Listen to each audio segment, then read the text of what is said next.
When 78-year-old Winifred Caldwell walked into Silvercrest shooting range, nobody gave her a second glance. The regulars, mostly young men with fancy guns, didn't notice the elderly woman in a cardigan clutching her late husband's weathered gun case. Even the teenager at the front desk barely looked up from his phone. Local shooting champion Garrett Nelson was giving an interview about the upcoming national competition. When he spotted Winnie struggling with her equipment, he nudged his friends and laughed at the lost grandma who clearly didn't belong. But then, Winnie fired her first shot. The perfect bullseye silenced the entire range. 5 more shots followed, each hitting dead center with impossible precision. Suddenly, everyone was watching the old woman who had spent her entire life being overlooked. How did a 78-year-old widow become a viral shooting sensation overnight? And what painful secret has she been hiding that might cut her newfound fame tragically short? The automatic doors of Silvercrest shooting range hissed open. Winifred Caldwell paused at the threshold, clutching the weathered leather gun case to her chest like a shield. At 78, she moved with the careful deliberation of someone who couldn't afford a fall. Her silver hair was pulled into a neat bun, and her cardigan buttoned despite the warm spring day. "You can do this, Winnie girl," she whispered to herself, using the nickname only Frank had ever called her. 3 years without him felt like 300. The lobby smelled of gun oil and coffee. Pop music blared from speakers overhead. Some auto-tuned song Winnie didn't recognize. A group of men in their 20s and 30s huddled near the counter, trading loud jokes and checking their phones. None looked up when she entered. Winnie shuffled toward the front desk, where a teenager with spiky blue hair stared at his phone. His name tag read Maddox. When she finally reached the counter, he didn't notice her for a full 30 seconds. "Excuse me," Winnie said, her voice thin but determined. Maddox glanced up, surprise flashing across his face. Can I help you, ma'am?" "I'd like to use the range, please." The boy's eyebrows shot up. "The shooting range?" He looked behind her, as if expecting someone else. "Yes, the shooting range." Winnie patted the leather case. "I have my own firearm." Maddox blinked twice. "All right, first time here?" "Yes." She didn't mention the countless hours she'd spent on the makeshift range behind their old farmhouse. That was another life. Before the arthritis, before the lonely apartment with too many memories and not enough space. "Fill this out." He slid a form across the counter. "You'll need ID, too." Winnie placed her purse on the counter and began searching for her wallet. Her fingers, twisted by time and arthritis, fumbled with the zipper. The purse tipped over, spilling tissues, hard candies, and a small photo of Frank in his military uniform. "Need help?" Maddox asked, not looking up from his phone. "No, thank you." Winnie's cheeks warmed as she gathered her belongings. From the corner of her eye, she noticed several men watching her now, exchanging smirks. A commotion near the entrance drew everyone's attention. A tall, broad-shouldered man with a close-cropped beard strode in, surrounded by admirers. A woman with a microphone followed, while a man hefted a television camera on his shoulder. "Garrett, how does it feel going into nationals as the heavy favorite?" the reporter asked.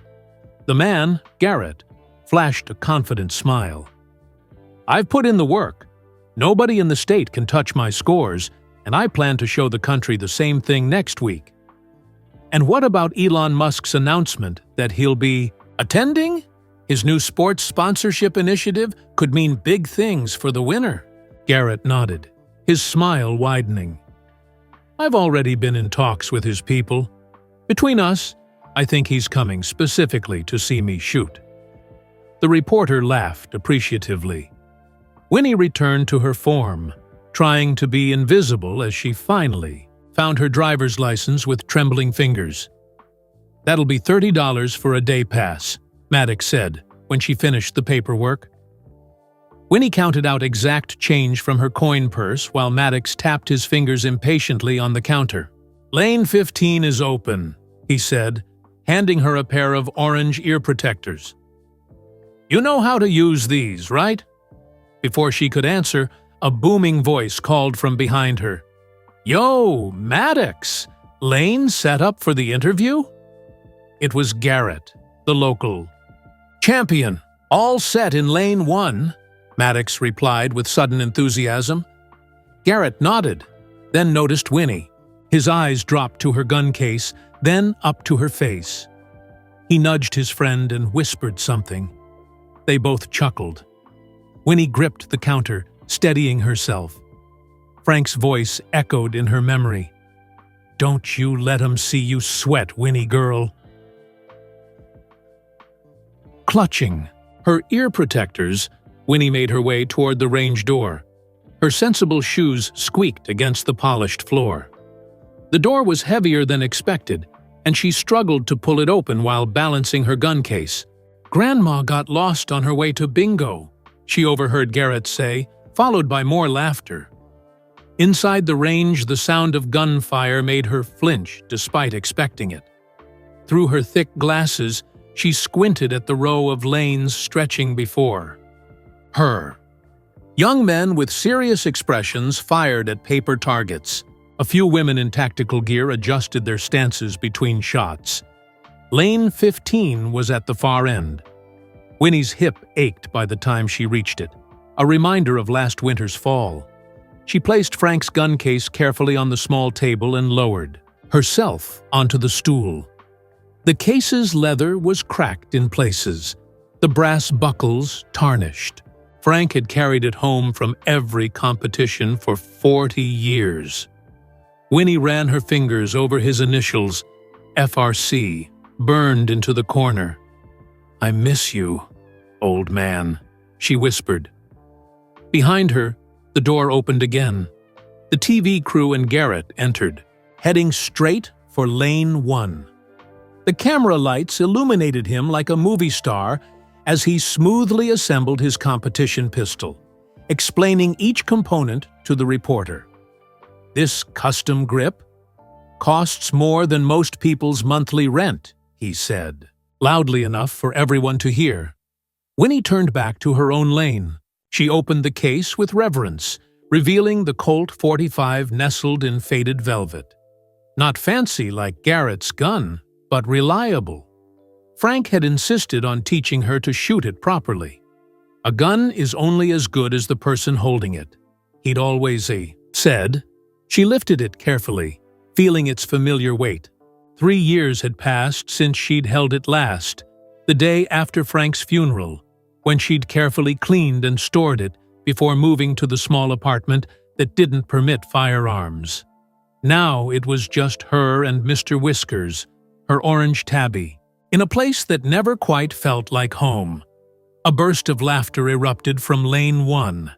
Garrett was demonstrating his stance, exaggerated and theatrical for the camera. He caught Winnie watching and winked, then made a subtle shaking motion with his hand that mocked her tremor. Winnie set her jaw and turned away. She wasn't here for their approval. She was here because last week, while looking for her winter sweater in the storage closet, she'd found Frank's old shooting trophies in a dusty box and made herself a promise. It was time to remember who she was before loneliness became her only companion. Winnie loaded the first bullet, her arthritic fingers protesting but remembering. The weight of the ammunition felt familiar, despite the years that had passed. As she worked, her mind drifted back to the first time Frank had placed the gun in her hands. It was 1969, shortly after they were married. Frank had just returned from his second tour overseas. "Stand like this," he'd said, positioning himself behind her. His arms enveloped her as he guided her grip. "Don't anticipate the recoil. Let it happen." At first, she'd been terrified of the weapon. But Frank was patient, his voice steady as summer rain. "Breathe in. Breathe out. Now, squeeze gently." The memory was so vivid that Winnie could almost feel his breath on her neck. She'd hit the target that first day. Not the bullseye, but close. Frank had whooped with delight, lifting her off, her feet in a spinning hug. "Natural talent, Winnie girl! You're a natural!" A loud burst of laughter from Lane 1 snapped her back to the present. Garrett was posing with his pistol for the camera. The reporter nodded appreciatively as he explained the custom modifications. Winnie finished loading the ammunition with methodical care. Her fingers moved slowly, but with the certainty that comes from repeating an action thousands of times. Their property on the outskirts of town had been perfect for practice. 10 acres of privacy, where they'd set up tin cans on fence posts. Summer evenings after dinner, they would walk hand in hand to their makeshift range. Frank would joke that she had eagle eyes despite her thick glasses. "You see what matters," he'd say. After their children were born, first Thomas, then Rebecca 3 years later, shooting became less frequent, but more precious. Stolen hours while the babies napped, or after they'd gone to bed.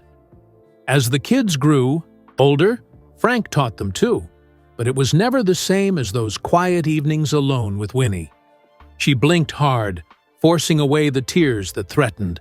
The clock on the wall read 2:17 p.m. Mr. Whiskers would be napping in the patch of sunlight by the window.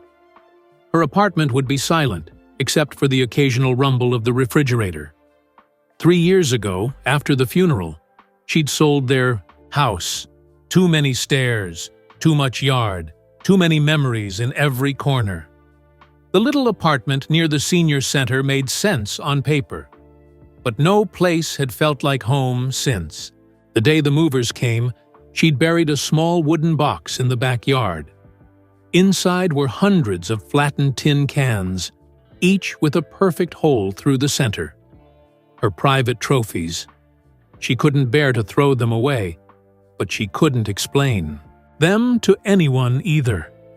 Not even her children knew how often she'd practiced when Frank was deployed, perfecting her aim as if it could somehow keep him safe across the ocean. Winnie adjusted her glasses and picked up the ear protectors. They were bulky in her small hands. She placed them carefully over her ears, shutting out the range noise. The sudden muffled silence was a relief. She positioned her target, a standard silhouette, and pressed the button to send it down the lane. 30 feet away, it stopped with a slight jerk. Not the farthest distance, but respectable. The gun felt heavy as she raised it. Her arms weren't as strong as they used to be. Arthritis had claimed her joints one by one, starting with her knees, then moving to her hands. The doctor had prescribed pills that helped with the pain, but did nothing for the stiffness. "You're getting old," Dr. Patterson had said, with the casual cruelty of youth. He couldn't have been more than 40. Winnie had smiled politely and said nothing. Inside, she'd wanted to tell him that getting old wasn't something that happened to you. It was something you survived. Like watching friends die one by one. Like having the grocery store clerk speak to you too loudly, assuming you were deaf. Like becoming invisible in a room full of people. The gun wavered slightly as she aligned the sights. She took a deep breath, remembering Frank's instructions from 52 years of marriage. "Your body knows what to do," he would say. "Trust it." From lane 1, Garrett's voice carried even through her ear protection. "Consistency is key. My last grouping was tight enough to cover with a quarter." More appreciative murmurs from his audience. Winnie's finger hovered over the trigger. What was she doing here? She should be at the senior center playing canasta with Marjorie and Helen. She should be home watching her afternoon programs. She should be anywhere but here. An old woman trying to recapture something long gone. Then she remembered the night before Frank died. He'd been in the hospital for 3 weeks. The cancer had taken everything: his strength, his appetite, eventually his ability to speak above a whisper. But his mind stayed sharp until the end. "Promise me something, Winnie girl," he'd rasped, his hand barely able to squeeze hers. "Anything," she'd replied. "Don't disappear when I'm gone." She hadn't understood then. But in the weeks after the funeral, as friends dropped by with casseroles and sympathy that gradually tapered off, she began to see what he meant. The world was full of invisible old women living in small apartments with cats. Women who had once been daughters, wives, mothers, but now existed on the periphery of other people's lives. Winnie lowered the gun and took off her ear protectors. She reached into her cardigan pocket and pulled out a small silver case. Inside was a faded photograph of Frank in his uniform, standing tall and impossibly young. She'd taken it the day before he left for his first tour, the sun casting long shadows across their tiny front yard. "I'm trying," she whispered to the photograph. She returned the photo to her pocket, put the ear protectors back on, and raised the gun again. This time, her hands were steadier. Down the range, a young woman with dark hair pulled into a ponytail was watching her. The woman's name tag identified her as Talia Ortiz, range supervisor. She offered Winnie a small smile and a thumbs up. It was the first genuine acknowledgement Winnie had received since entering the building. Something warm kindled in her chest, not confidence exactly, but its shy cousin. She aligned the sights again, breathed in, out, focused on the target. The Colt 45 had a trigger pull that Frank had once adjusted to perfection. 5 pounds of pressure. Not too heavy, not too light. Just enough resistance to prevent an accidental discharge, but not so much that it threw off your aim. Winnie squeezed slowly. The gun bucked in her hand, the familiar recoil traveling up her arm. For a split second, she was 40 years younger, standing in the backyard with Frank behind her, his hands on her shoulders, his voice in her ear. "Bull's eye. Winnie girl. What did I tell you?" Unnatural, the sound of her shot echoed through the range, momentarily drowning out all other noise. Garrett paused mid-sentence, glancing toward lane 15 with mild annoyance. Winnie lowered the gun carefully. Her heart was pounding, but her hands were steady now. She pressed the button to retrieve her target. As it approached, her vision blurred slightly. She blinked rapidly, adjusting her glasses. The target came into focus. Dead center. A perfect shot. Winnie stared at it in disbelief. After all these years, after everything. "Frank," she whispered. "Look at that." A commotion from Lane 1 caught her attention. Garrett had finished his demonstration and was walking toward her, his entourage and the TV crew following. His expression was a mixture of curiosity and amusement. "Let's see what Grandma can do," he said loudly enough for everyone to hear. Winnie's fingers tightened around the gun. She'd spent a lifetime being underestimated. First as a young bride who gave up nursing school to follow her military husband. Then, as a mother whose world supposedly shrank to the boundaries of her children's needs. Finally, as a widow, expected to fade gracefully into the background of other people's lives. "Don't disappear," Frank had said. Winnie straightened her shoulders and looked Garrett directly in the eye.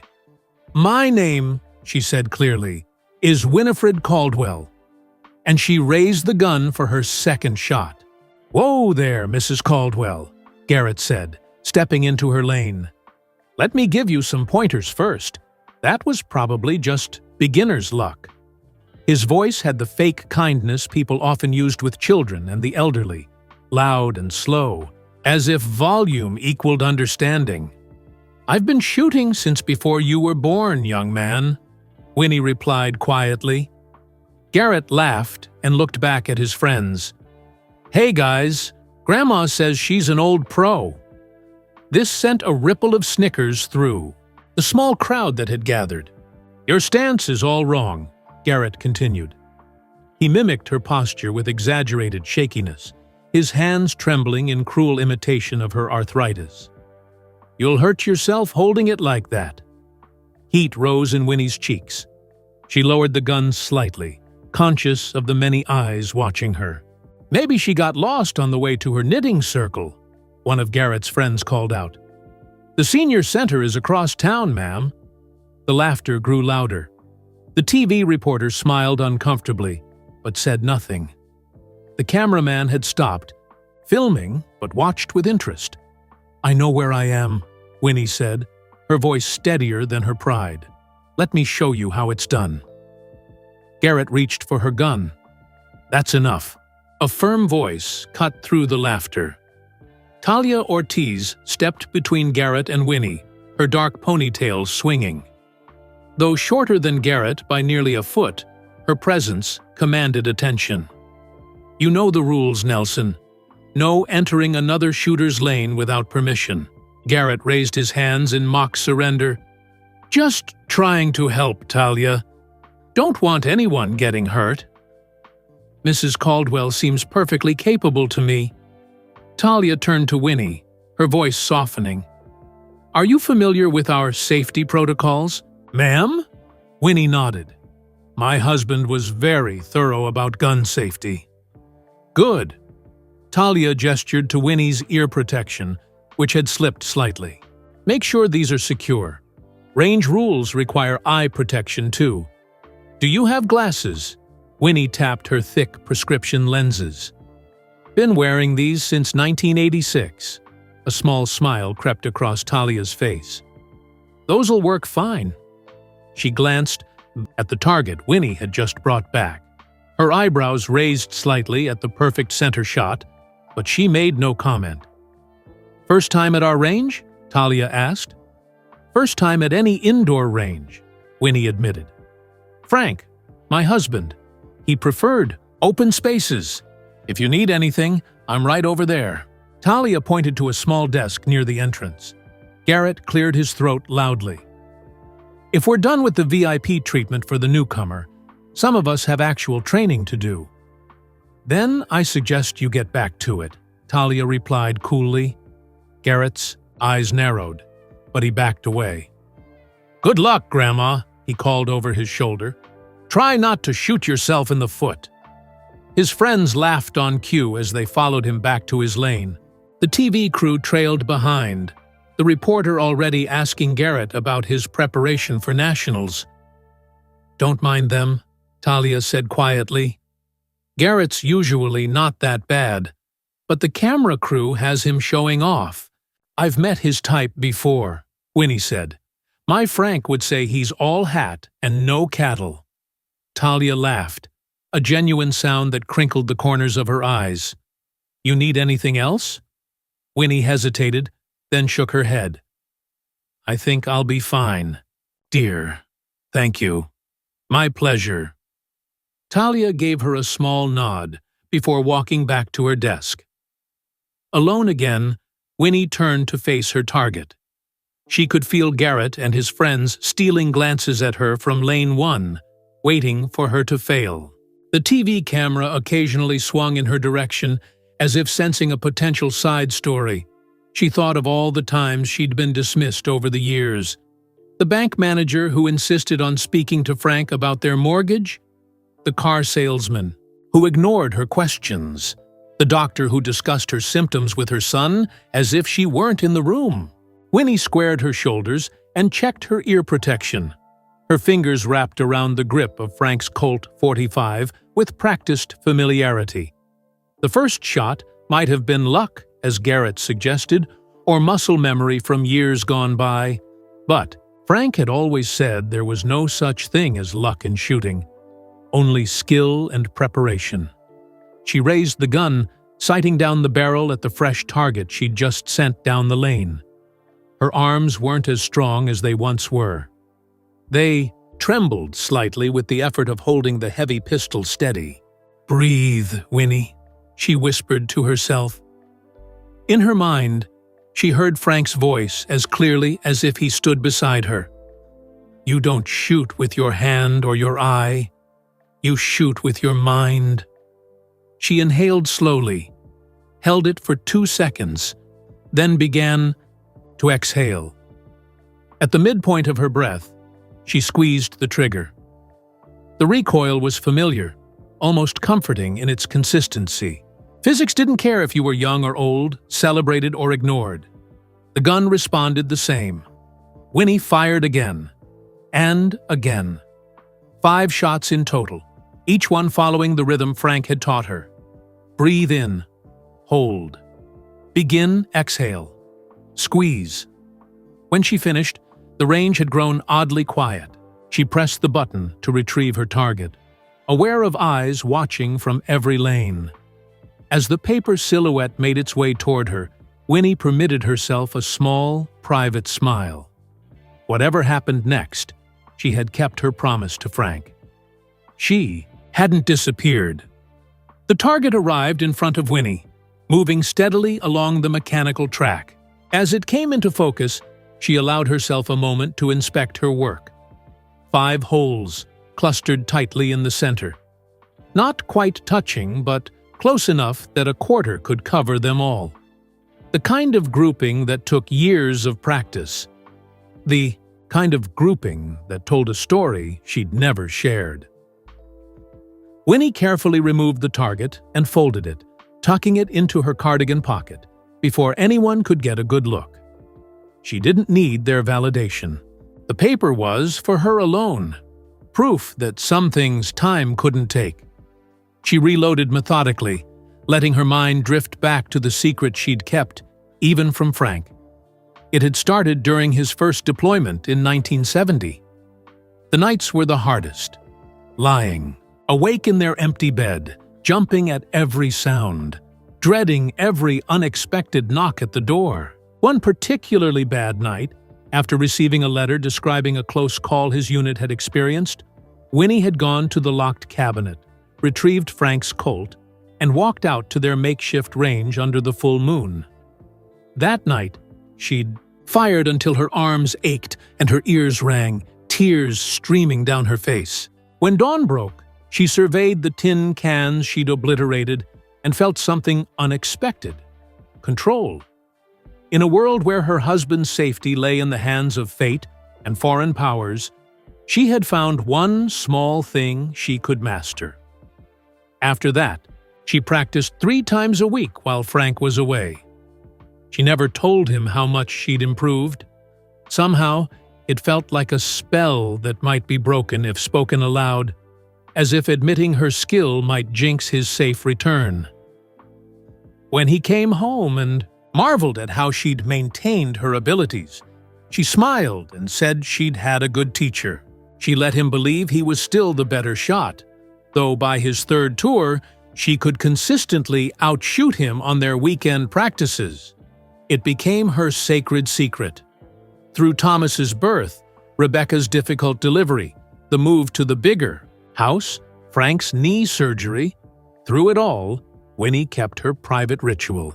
When life became overwhelming, she would slip out to the range and find clarity in the perfect alignment of sight and target.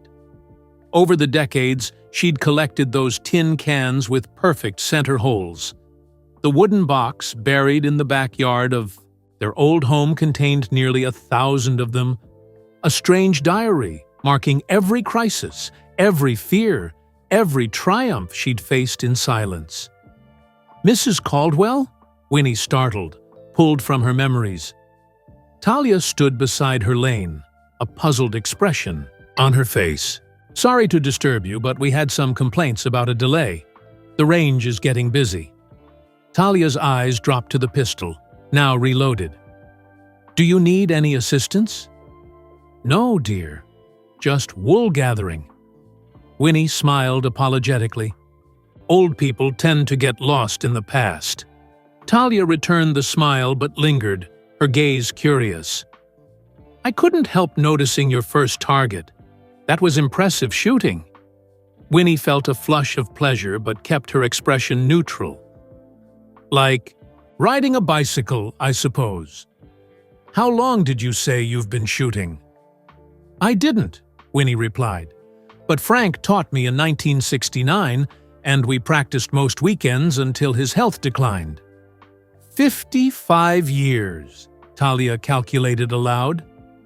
You must have been very young when you started. 23, Winnie chuckled, though that doesn't feel young anymore. A burst of laughter from Lane 1 interrupted them. Garrett was demonstrating a trick shot for his admirers, spinning the pistol on his finger before holstering it with a flourish. He's actually very good, Talia said, following Winnie's gaze. Just lacks humility. Youth rarely comes with perspective, Winnie agreed.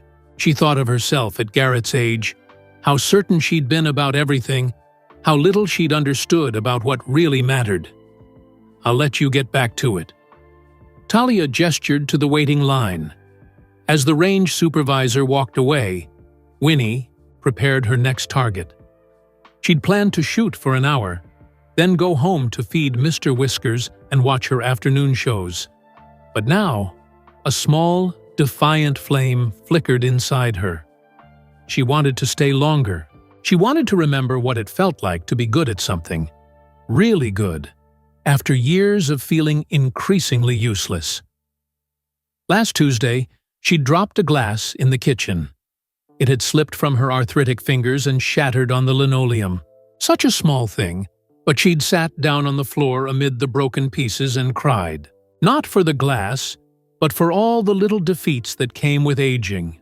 The jar lids she couldn't open, the buttons she could no longer fasten, the shoelaces she'd replaced with Velcro. But here, with Frank's Colt in her hands, time retreated. Her fingers knew what to do despite the arthritis. Her eyes, even behind thick prescription lenses, could still find the target. She sent the fresh silhouette down the lane. 30 feet seemed too easy now. She pressed the button again, sending it to 45 feet, a more challenging distance. As she raised the gun, she caught Garrett watching her from the corner of her eye. He quickly looked away, but not before she saw the smirk. He was waiting for her to fail, expecting it. Probably had a joke ready about her poor eyesight or shaky hands. Winnie took a deep breath. For most of her life, she'd hidden her skill. It had been her private comfort, her secret strength. Frank had seen glimpses of her true ability, but had never known its full extent. Her children thought of her shooting as Dad's hobby that Mom sometimes joined in. Even when she'd outshot everyone at the rare family gatherings that included target practice, she'd blamed it on luck or claimed Frank had helped her aim. Why had she done that? The question surprised her, bubbling up from some long-neglected part of herself. Why had she hidden her light under a bushel, as her mother would have said? The answer came slowly, unfolding like an old letter. Because it was easier. Because women of her generation weren't supposed to outshine their husbands. Because being underestimated meant being left alone. And sometimes, that was a blessing. But Frank was gone now. Her children were grown with families of their own. She had spent 3 years disappearing, becoming more transparent each day. "Don't disappear," Frank had said. Winnie straightened her shoulders and sighted down the barrel. The target seemed to pulse in her vision, the bullseye calling to her like an old friend. She fired 6 shots in rapid succession. As the echo of the final shot faded, she sensed someone standing beside her. Talia had returned, her expression unreadable. "Mrs. Caldwell," she said quietly, "I think you should show me your next target." Winnie's finger hovered over the button that would bring the silhouette back to her. It's probably not very good, she demurred, the habit of hiding her skills still strong. Talia said nothing, just waited with patient curiosity. Winnie pressed the button. The mechanical whir filled the silence between them as the target made its journey back. From Lane 1, Garrett's voice carried across the range. He had gathered quite an audience now. At least 10 people clustered around him as he demonstrated his technique. "The key is consistency," he was saying. "That's why I've been invited to Musk's special competition after-party. He's looking for shooters who deliver every single time." As the target approached, Winnie felt an odd mix of pride and embarrassment. She'd spent decades minimizing her abilities, deflecting compliments, attributing her success to luck. Old habits were hard to break. The target arrived. 6 holes formed a near-perfect circle around the bullseye, evenly spaced like numbers on a clock. It wasn't just good shooting, it was artistic, the kind that won competitions. Talia's sharp intake of breath was barely audible. "Mrs. Caldwell," she said carefully, "have you competed before?" "No." Winnie removed the target and held it in her weathered hands. "It was just something I did for myself." "This is remarkable shooting, especially from 45 feet. A warm glow spread through Winnie's chest at the genuine admiration in Talia's voice. When was the last time someone had looked at her with anything but pity or polite disinterest? "My Frank always said I had a natural eye," she admitted. He was right. Talia's gaze moved between the target and Winnie's face, as if recalibrating her understanding of the elderly woman before her. "Would you mind if I—" Her question was cut short by a burst of applause from Lane 1. Garrett had apparently made an impressive shot. He took a theatrical bow, basking in the attention. "Tight enough grouping to cover with a dime," he announced loudly. "That's why I'm headed to Nationals and Musk's private party next week." He glanced toward Winnie's lane, perhaps noticing Talia's interest in the old woman's target. His eyes narrowed slightly. "Hey, Talia," he called. "You giving Grandma a senior discount?" This earned a few chuckles from his entourage.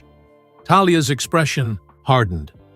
She took the target from Winnie's hands and walked purposefully toward Lane 1. Winnie wanted to stop her, but found herself frozen in place, her heart suddenly racing. "Since you're so interested in Mrs. Caldwell's shooting, Garrett, perhaps you'd like to see her target." Talia's voice was pleasant, but carried a challenge. The group around Garrett fell silent as Talia held up Winnie's target. Even from a distance, the perfect circle of holes was unmistakable. "No way that's hers," one of Garrett's friends said. "I watched her shoot it myself," Talia replied. Garrett's confident smile faltered for just a second before he recovered. "Lucky shots. Anyone can get lucky." He looked directly at Winnie for the first time.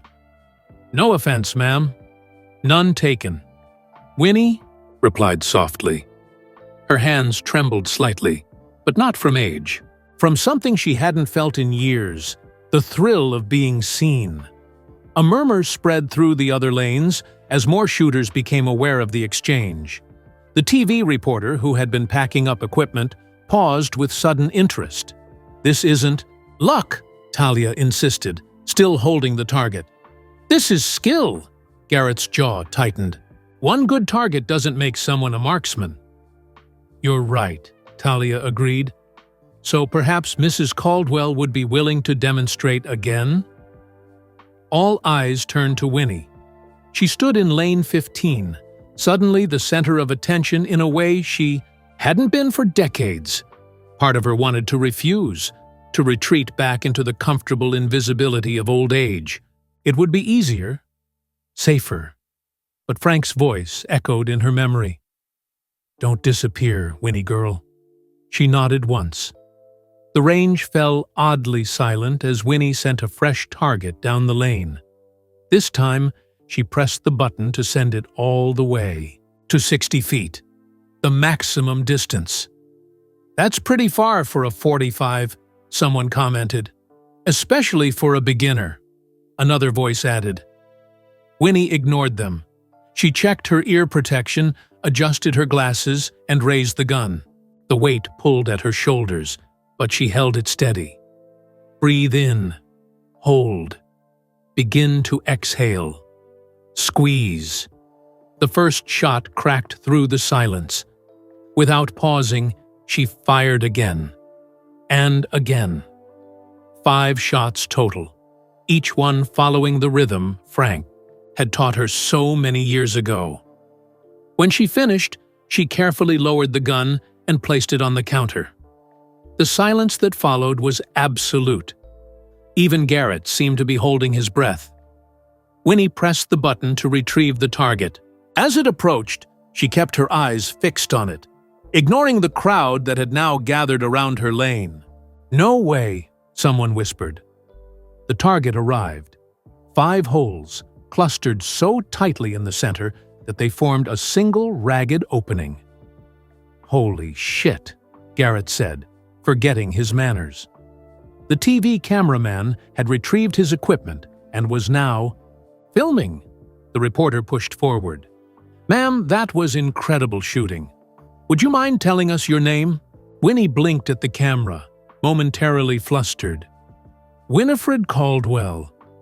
And how long have you been shooting, Mrs. Caldwell?" "Since 1969, she replied. "My husband taught me when he returned from overseas." "That's over 50 years of experience," the reporter said to the camera. "And it certainly shows. We came to interview local champion Garrett Nelson about the upcoming national competition, but it seems we've discovered another remarkable talent here today." Garrett's expression was difficult to read, somewhere between shock, embarrassment, and reluctant admiration. "It was just a few good shots," Winnie protested, the old habit of self-effacement hard to break. "Mrs. Caldwell," Talia said, still holding the previous target, "I've worked at this range for 5 years, and I've never seen groupings this tight from 60 feet. Not even from Garrett." Garrett cleared his throat. "Lucky day, I guess. Call it skill," the reporter countered, sensing a better story than she'd anticipated. "Mrs. Caldwell, would you be willing to show us again? Perhaps a friendly challenge with Mr. Nelson?" Winnie's cheeks flushed. This wasn't what she had come for. She'd just wanted to reconnect with a piece of herself, to keep her promise to Frank.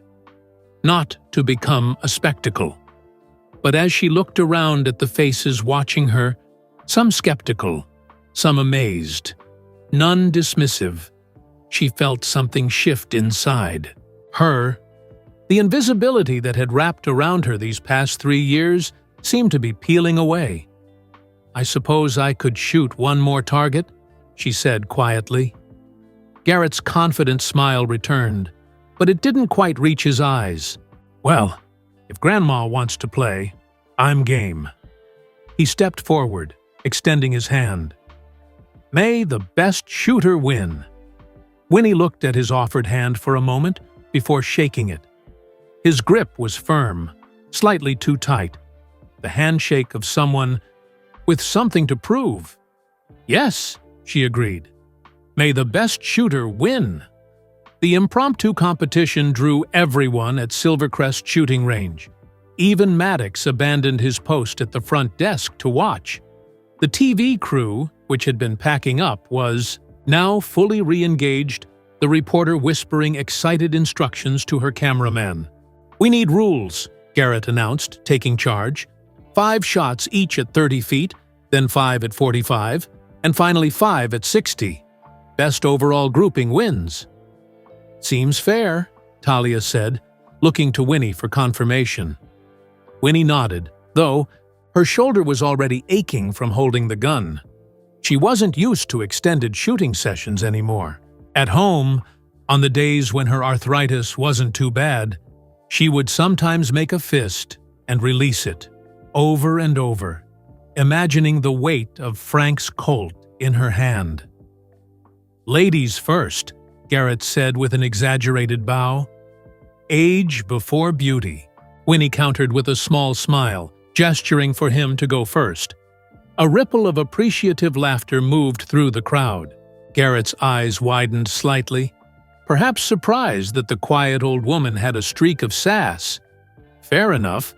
He moved to his lane and prepared his first target. 30 feet is basically a warm-up for me, but we all start somewhere. He raised his gun, a sleek, modern pistol with custom modifications that probably cost more than Winnie's monthly Social Security check. His stance was perfect, his breathing controlled. He fired 5 shots in rapid succession, the sound crisp and authoritative. When his target returned, it showed an impressive grouping. All 5 shots within a circle, the size of a silver dollar, centered on the bullseye. "Not my best," he said with false modesty, "but not bad." Murmurs of appreciation came from his supporters. The TV camera zoomed in on the target. Winnie's turn. She sent her target to 30 feet and picked up Frank's Colt. The familiar weight centered her. In her mind, she heard Frank's voice. "Shooting isn't about strength, Winnie girl. It's about control." She fired her 5 shots, each one a deliberate, measured action. When her target returned, the grouping was slightly tighter than Garrett's, about the size of a quarter. "Beginner's luck," someone muttered, though more quietly now. Talia placed the 2 targets side by side on a table for comparison. "Round 1 to Mrs. Caldwell," she announced. A furrow appeared between Garrett's eyebrows.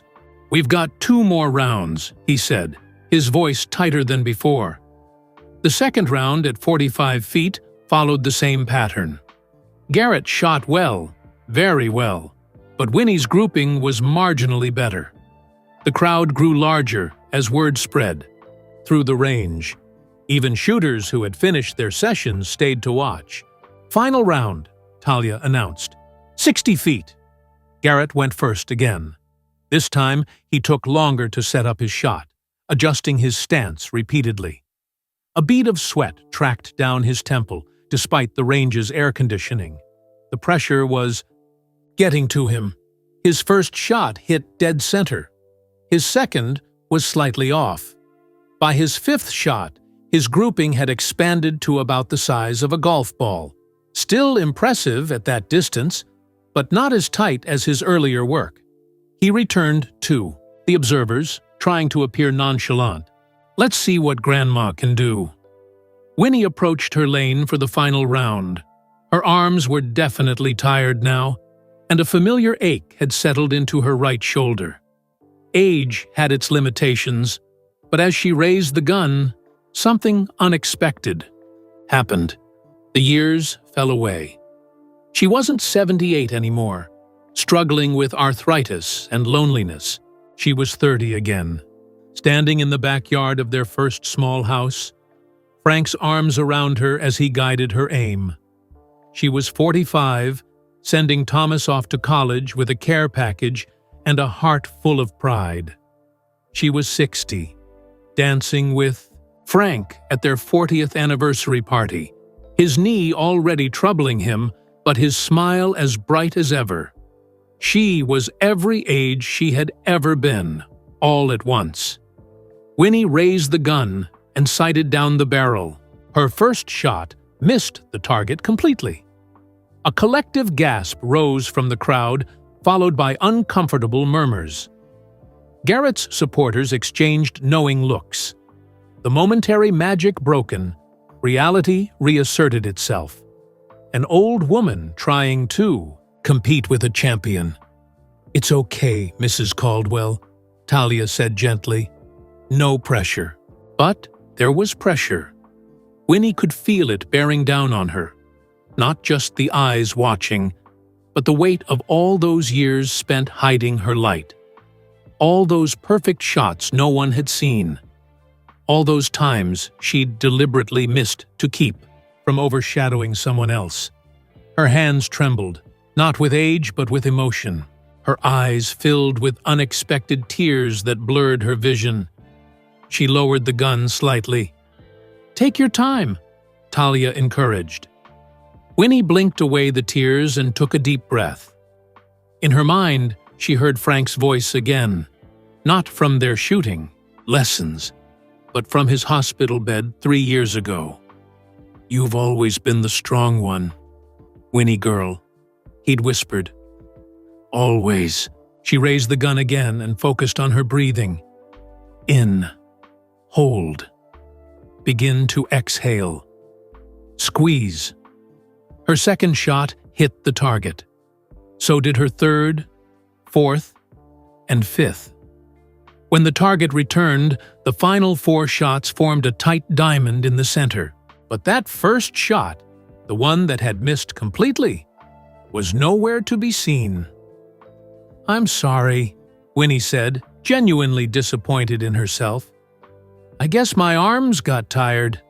Garrett stepped forward, barely concealing his relief.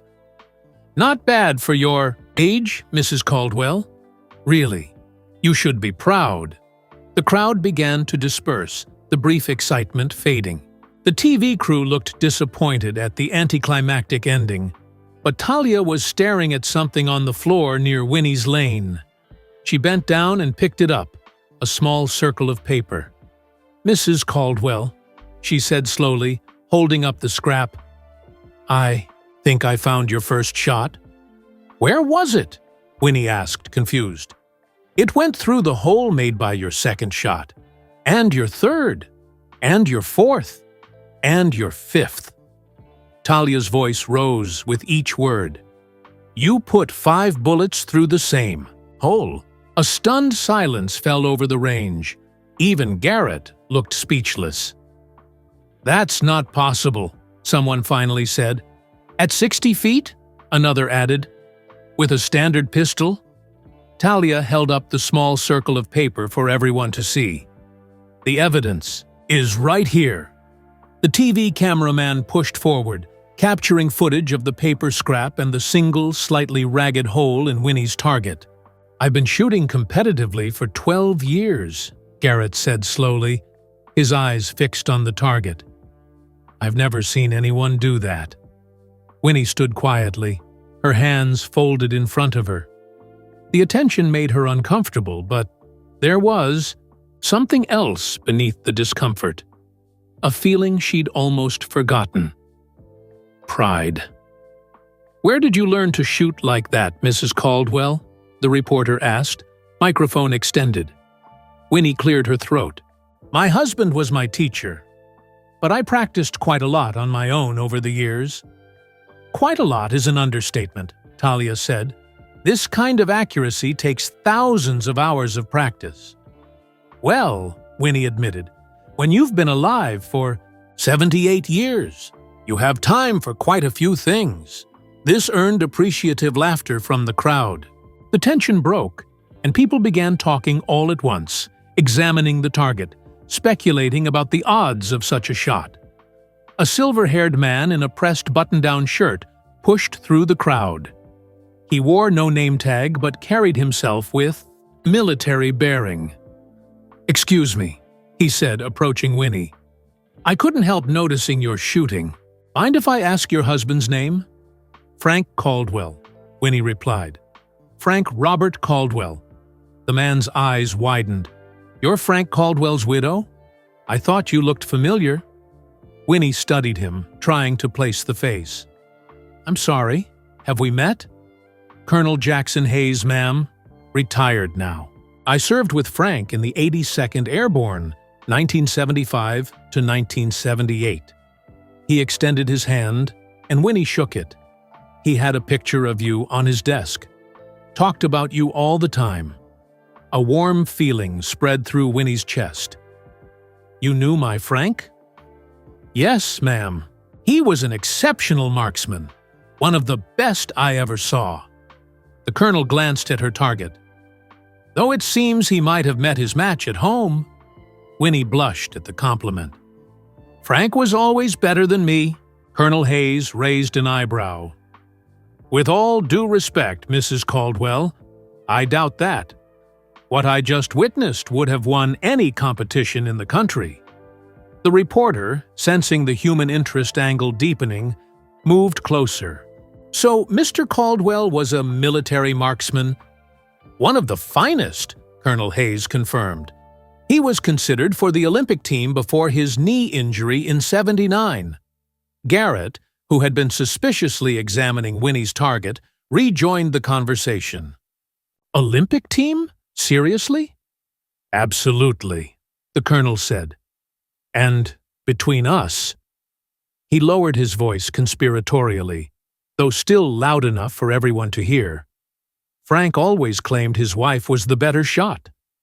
Said she could outshoot anyone but never wanted the spotlight. He turned to Winnie. Seems he wasn't exaggerating. All eyes shifted to Winnie, who felt her cheeks grow warmer. For decades, she'd hidden her ability, deflected compliments, made herself smaller to fit others' expectations. Now her secret was out, in the most public way possible. I just practiced a lot, she said softly, especially when Frank was deployed. It made me feel closer to him somehow.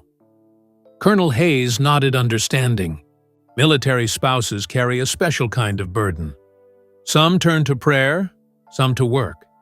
You turned to marksmanship, he smiled, and excelled at it. Garrett cleared his throat. Look, this has been fascinating, but one incredible grouping doesn't make someone a champion. His tone wasn't unkind, just matter of fact.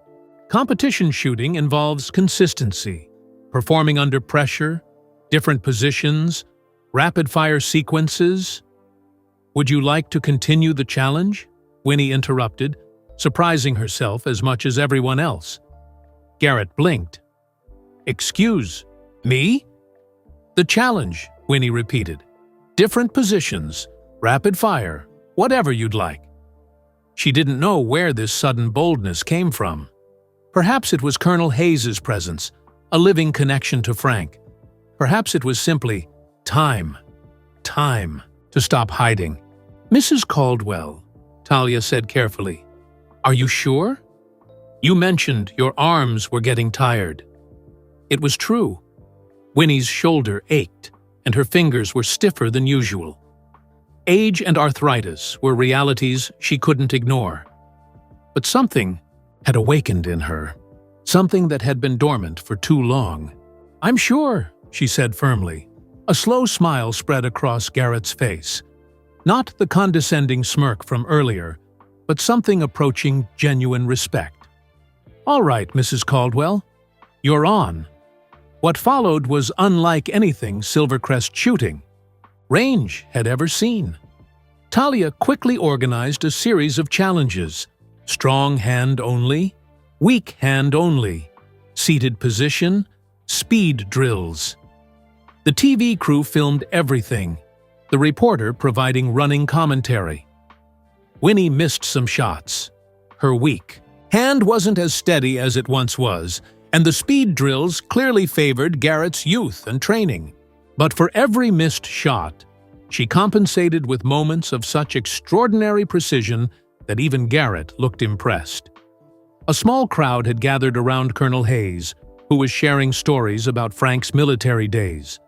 He could hit a playing card at 50 yards, the colonel told them, but he always said his wife had the gift. Now I see what he meant. As the final challenge concluded, a complicated sequence involving target transitions, Winnie placed Frank's Colt on the counter and flexed her aching hands. She was exhausted, but exhilarated. I think that's about all these old bones can handle today, she announced. Talia tallied the results. It's actually a tie, she said, sounding surprised. Garrett had higher scores on the speed drills, but Mrs. Caldwell's precision shooting evened it out. Garrett stared at the score sheet, then at Winnie. Slowly, he extended his hand. Impressive shooting, Mrs. Caldwell. Winnie shook his hand, noting that his grip was gentler than before, respectful rather than challenging. "You're very skilled, young man. Your parents must be proud." "My dad taught me," Garrett said, "just like your husband taught you." A connection passed between them, the shared language of those who understand what it means to honor a teacher through mastery. The reporter stepped forward. "Mrs. Caldwell, would you be willing to tell our viewers a bit more about your history with shooting? This is quite an amazing story." Winnie hesitated. She wasn't used to attention, especially not from strangers with cameras. For most of her life, she'd been content to blend into the background. Frank's wife, Thomas, and Rebecca's mother, just another gray-haired woman at the grocery store. But today felt different. Today, she wasn't invisible. Colonel Hayes approached, holding out his phone. "If you don't mind, Mrs. Caldwell, I've taken the liberty of calling someone who might want to hear about this." Winnie accepted the phone with a puzzled expression. "Hello? Mom?" Thomas's voice came through clearly. "Is everything okay? Colonel Hayes says you're at a shooting range?" "I'm fine, dear," Winnie assured him. "Just spending the afternoon doing something your father and I used to enjoy. Hayes says you're out shooting everyone there. Is that true?" Winnie looked around at the crowd, at Garrett's targets, at Talia's score sheet, at the TV camera still recording. For the first time in 3 years, she was fully present in her own life. Not just a shadow moving through other people's worlds. "Yes," she said, with quiet certainty. "It's true." There was a long pause on the other end of the line. Then Thomas said, "Mom, I had no idea you could shoot like that. Dad always made it seem like it was his thing that you just tagged along with." "That's how we both wanted it, dear." Winnie's eyes drifted to Frank's gun case. "It was our little secret." "But why keep it secret, especially if you were so good?" Winnie considered the question. How could she explain to her son, born in 1971, raised in a different world, what it meant to be a woman of her generation? The careful balance she'd maintained, the unspoken agreements between her and Frank. "It's complicated," she finally said. "Maybe we can talk about it when you visit next month." After saying goodbye, she handed the phone back to Colonel Hayes. The crowd around them had thinned somewhat, with some shooters returning to their lanes. But many remained, including Garrett, Talia, and the TV crew. "Mrs. Caldwell," the reporter said, "would you be willing to do a quick interview? Our viewers would love to hear your story." Winnie smoothed her cardigan, suddenly conscious of her appearance. "I'm not sure I have much to say." "I think you have plenty," Colonel Hayes encouraged. "Frank would be proud to see you shine." Those words settled something in her. Frank had never been threatened by her abilities. It was Winnie who had chosen to step back, to let him take center stage. Not because he demanded it, but because that's what wives did in those days. "All right," she agreed. "But just a short one. My cat needs feeding." The reporter smiled and motioned to her cameraman. They set up quickly, positioning Winnie near her lane with her target visible in the background. "We're here at Silvercrest Shooting Range," the reporter began, "where we've witnessed something extraordinary. 78-year-old Winifred Caldwell came in today and outshot local champion Garrett Nelson." She turned to Winnie. "Mrs. Caldwell, most people your age are taking up gentler hobbies. What brought you to the shooting range today?" Winnie hesitated, then decided on honesty. "Loneliness, I suppose. My husband passed 3 years ago. We used to shoot together, and I wanted to feel close to him again." "And did you expect to perform so well?" "I hoped I wouldn't embarrass myself," Winnie said with a small smile. "But muscle memory is a powerful thing." As the interview continued, Colonel Hayes approached Garrett, who was watching from nearby. "She's something else, isn't she?" the colonel said. Garrett nodded. "I've never seen shooting like that. Not at this range. Not at competitions. Nowhere." "Frank told me once that Winnie could have gone pro if things had been different," Hayes said. "Said she had a gift that came along maybe once in a generation." "Why didn't she?" Hayes shrugged. "Different times. Women didn't have the same opportunities, especially military wives. They were expected to support their husbands' careers, not pursue their own." "That's a waste of talent," Garrett said, with the confident judgment of youth. "Maybe, but she raised 2 fine children, supported Frank through multiple deployments, and kept her skills sharp all the same." Hayes looked at Garrett appraisingly. "Sometimes the most impressive achievements aren't the ones that come with trophies." On camera, Winnie was describing her first shooting lesson with Frank. "He was so patient. Never raised his voice, never rushed me. Said learning to shoot was like learning to dance. It had to get into your body, not just your mind." "And when did you realize you had a special talent for it?" the reporter asked. Winnie thought back to that moonlit night during Frank's first deployment, when fear had driven her to the makeshift range.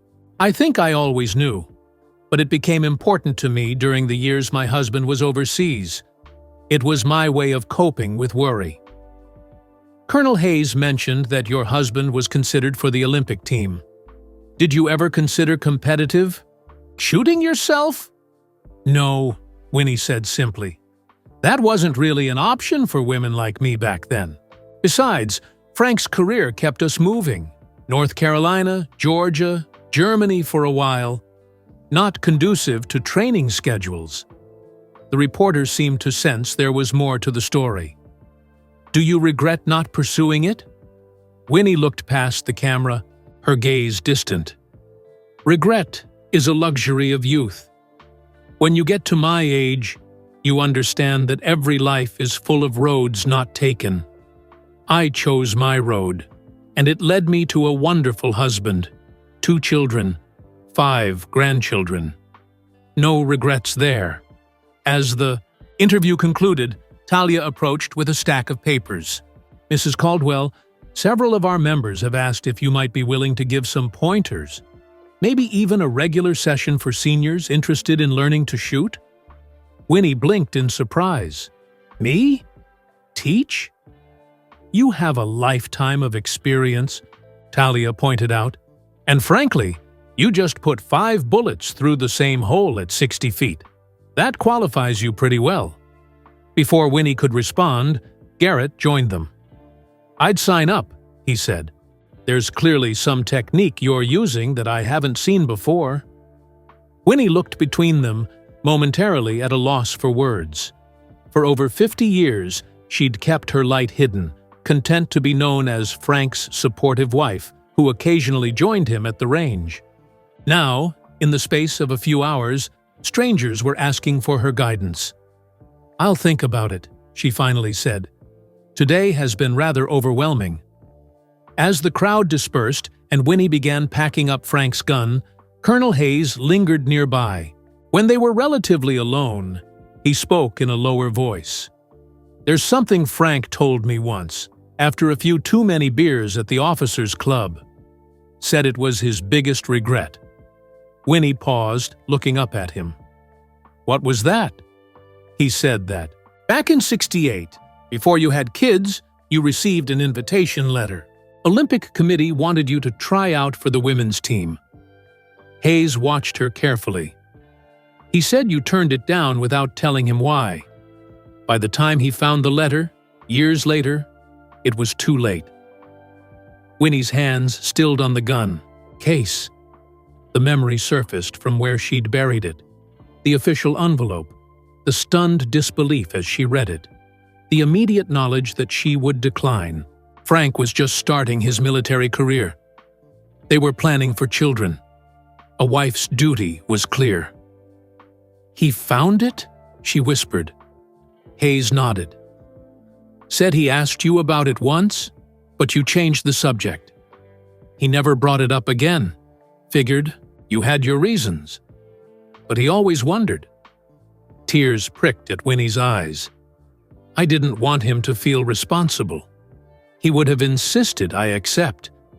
Maybe even delayed having children. His career might have suffered. He said something similar. Hayes acknowledged that you were always putting everyone else first.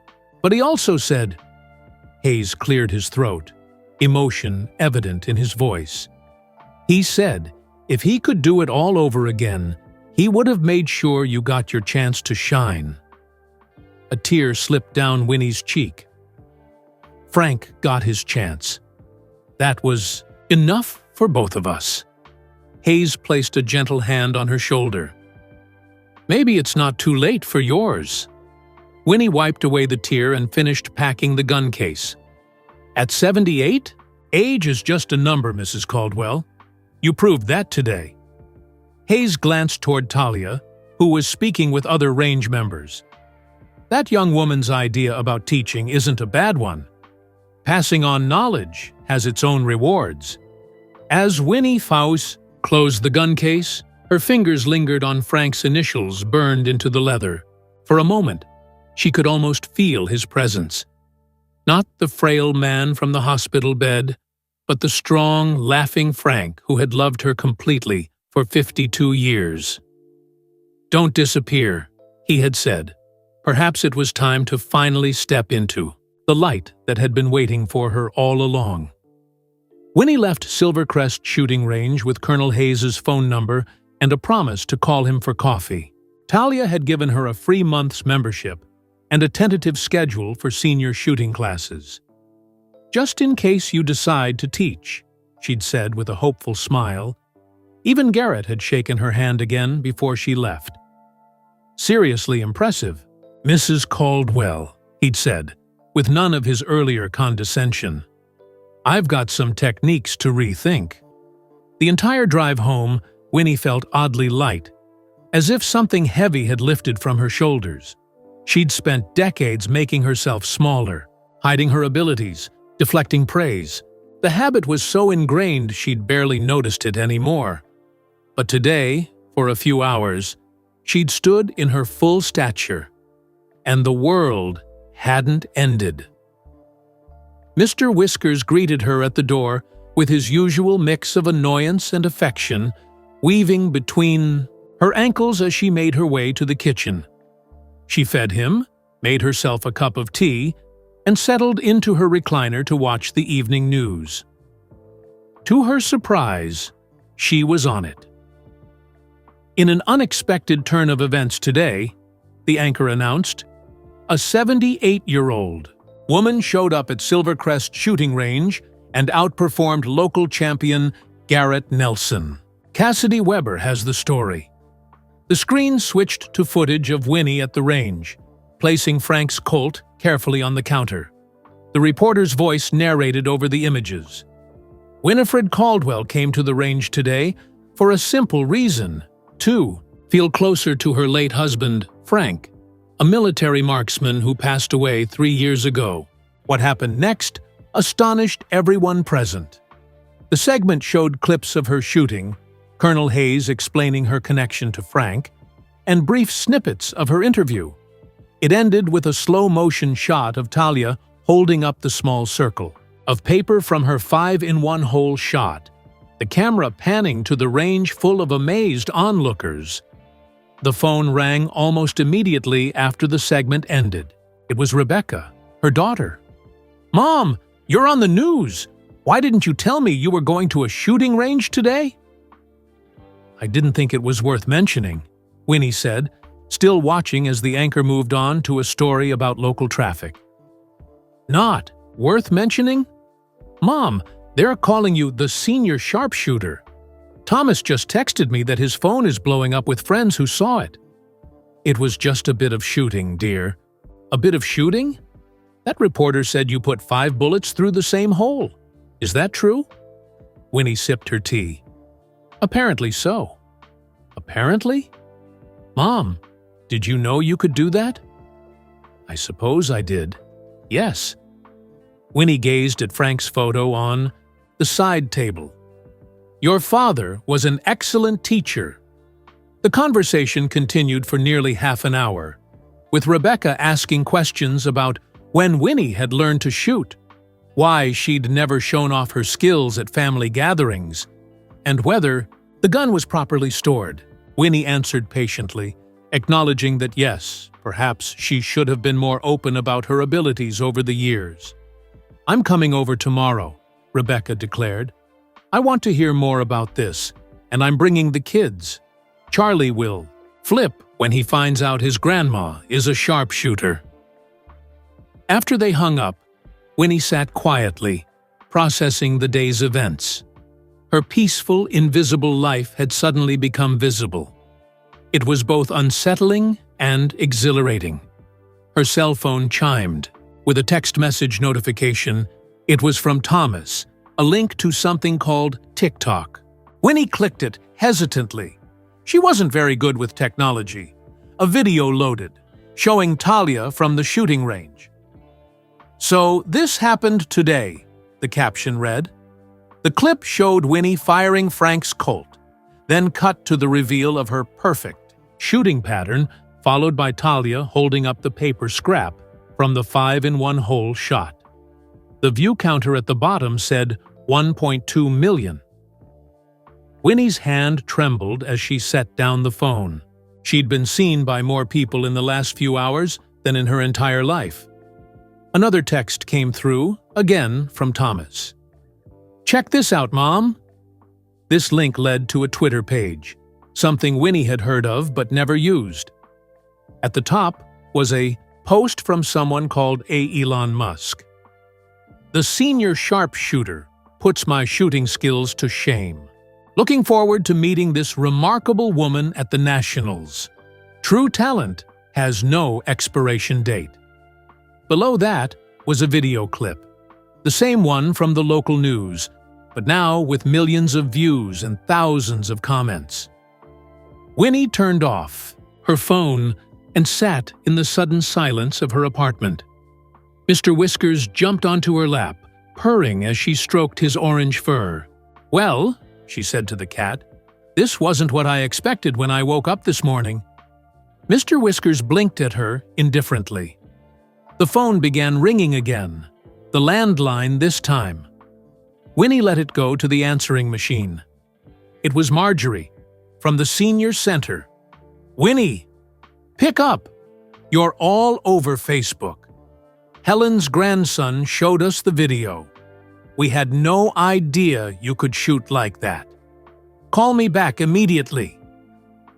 As the message ended, Winnie leaned back in her recliner and began to laugh, a sound she hadn't made much since Frank died.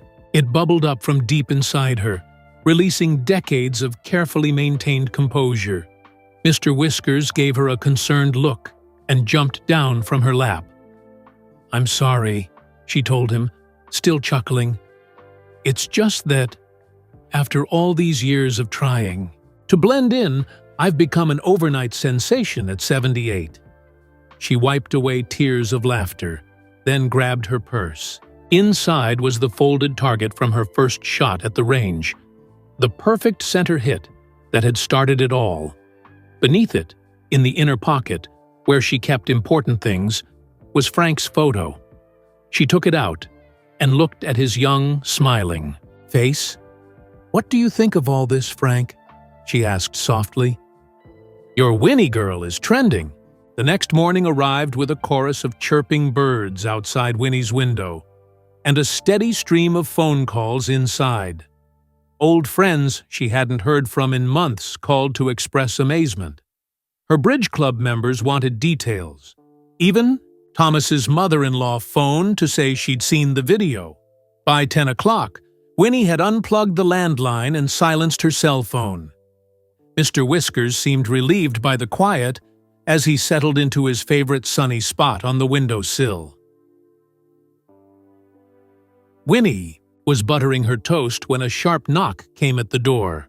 Through the peephole, she saw Talia from the shooting range, looking nervous in civilian clothes, jeans and a blue sweater instead of her range uniform. "Mrs. Caldwell?" Talia called through the door. "It's Talia Ortiz from Silvercrest. I'm sorry to bother you at home, but it's important." Winnie opened the door, curiosity overcoming her desire for solitude. "How did you find my address, dear?" Talia looked embarrassed. "From your membership form. I hope that's okay. I wouldn't normally, but this couldn't wait." She held up her phone. "Have you seen what's happening online? I've gathered I've become something of a, what do they call it? An internet sensation." Winnie stepped back to let Talia enter the small apartment. "That's putting it mildly. Your video has over 12 million views now. It's on every platform: Twitter, TikTok, Instagram, even the national morning shows picked it up." Winnie shook her head in wonder. All this fuss over an old woman shooting a gun. "It's not just that," Talia said, following Winnie to the kitchen table. "It's the story. The 78-year-old widow reconnecting with her husband's memory, then out shooting. Everyone at the range. People love it." She hesitated. "And that's why I'm here. You've received an invitation." "An invitation?" Winnie set down her butter knife. "To what?" "The National Marksman Competition." Talia's eyes sparkled with excitement. "The same one Garrett's been training for. The committee called the range this morning asking for your contact information. They want to offer you a wild card entry based on the viral video." Winnie sat down heavily in her kitchen chair. "That's ridiculous. I'm not a competitive shooter." Apparently, Elon Musk is on the sponsorship committee this year. After his tweet, there was huge public interest in seeing you compete. Talia pulled out her phone again. The hashtag #ChallengerLetWinnieShoot is trending nationwide. Winnie stared at the phone screen, scrolling through countless posts from strangers, all demanding she be allowed to participate in the competition. There were memes with her face superimposed on action movie posters, video edits set to dramatic, music, even fan art depicting her as some sort of elderly action hero. "This is absurd," she murmured. "It's amazing," Talia countered.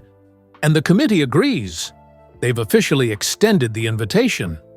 She placed a business card on the table. "This is the director's number. He's expecting your call today." Winnie pushed the card away gently. "I appreciate everyone's enthusiasm, but I'm 78 years old. I went to the range to feel close to Frank, not to become a competitive shooter." "I understand," Talia said, "and if you don't want to do it, that's completely your choice. But—" She paused, choosing her words carefully. "Yesterday, you mentioned that women like you didn't have these opportunities when you were younger. Maybe this is the universe giving back what was taken." Something shifted in Winnie's chest. A recognition, perhaps, of truth in Talia's words. But fear followed quickly behind it. "I'd make a fool of myself," she protested. "Yesterday was just muscle memory and luck." Talia shook her head firmly. "I've been running that range for 5 years. I've seen Olympic athletes practice there. What you did wasn't luck, Mrs. Caldwell. It was extraordinary skill." Winnie looked toward the living room, where Frank's photo watched from the side table. What would he say if he were here? She knew the answer immediately. He'd be packing her bags, grinning with that boyish enthusiasm that even age couldn't dim. "Let me think about it," she finally said. Talia nodded, clearly wanting to press but respecting Winnie's boundaries. "Of course. Just don't wait too long. The competition is in 10 days. After Talia left, Winnie sat alone at her kitchen table, the business card lying before her like a challenge. The toast grew cold as she weighed her options. Competing would mean attention. Cameras, reporters, crowds. It would mean preparing seriously, practicing daily. At her age, with her arthritis, it wouldn't be easy. Not competing meant returning to her quiet life, Bridge on Tuesdays. Lunch with Rebecca on Thursdays. Evening shows with Mr. Whiskers on her lap. Safe. Familiar. Invisible. The landline rang, making her jump despite being unplugged. It was her cell phone, which she'd forgotten on the counter. The screen showed an unfamiliar number with a New York area code. "Hello?" she answered cautiously. "Mrs. Caldwell? This is Dr. Sanders from Memorial Hospital. I'm calling about your test results from last week." Winnie's hand tightened around the phone. She'd almost forgotten the tests in all the excitement, routine for her age, checking the tremor in her right hand that seemed to be getting worse. "Yes, doctor.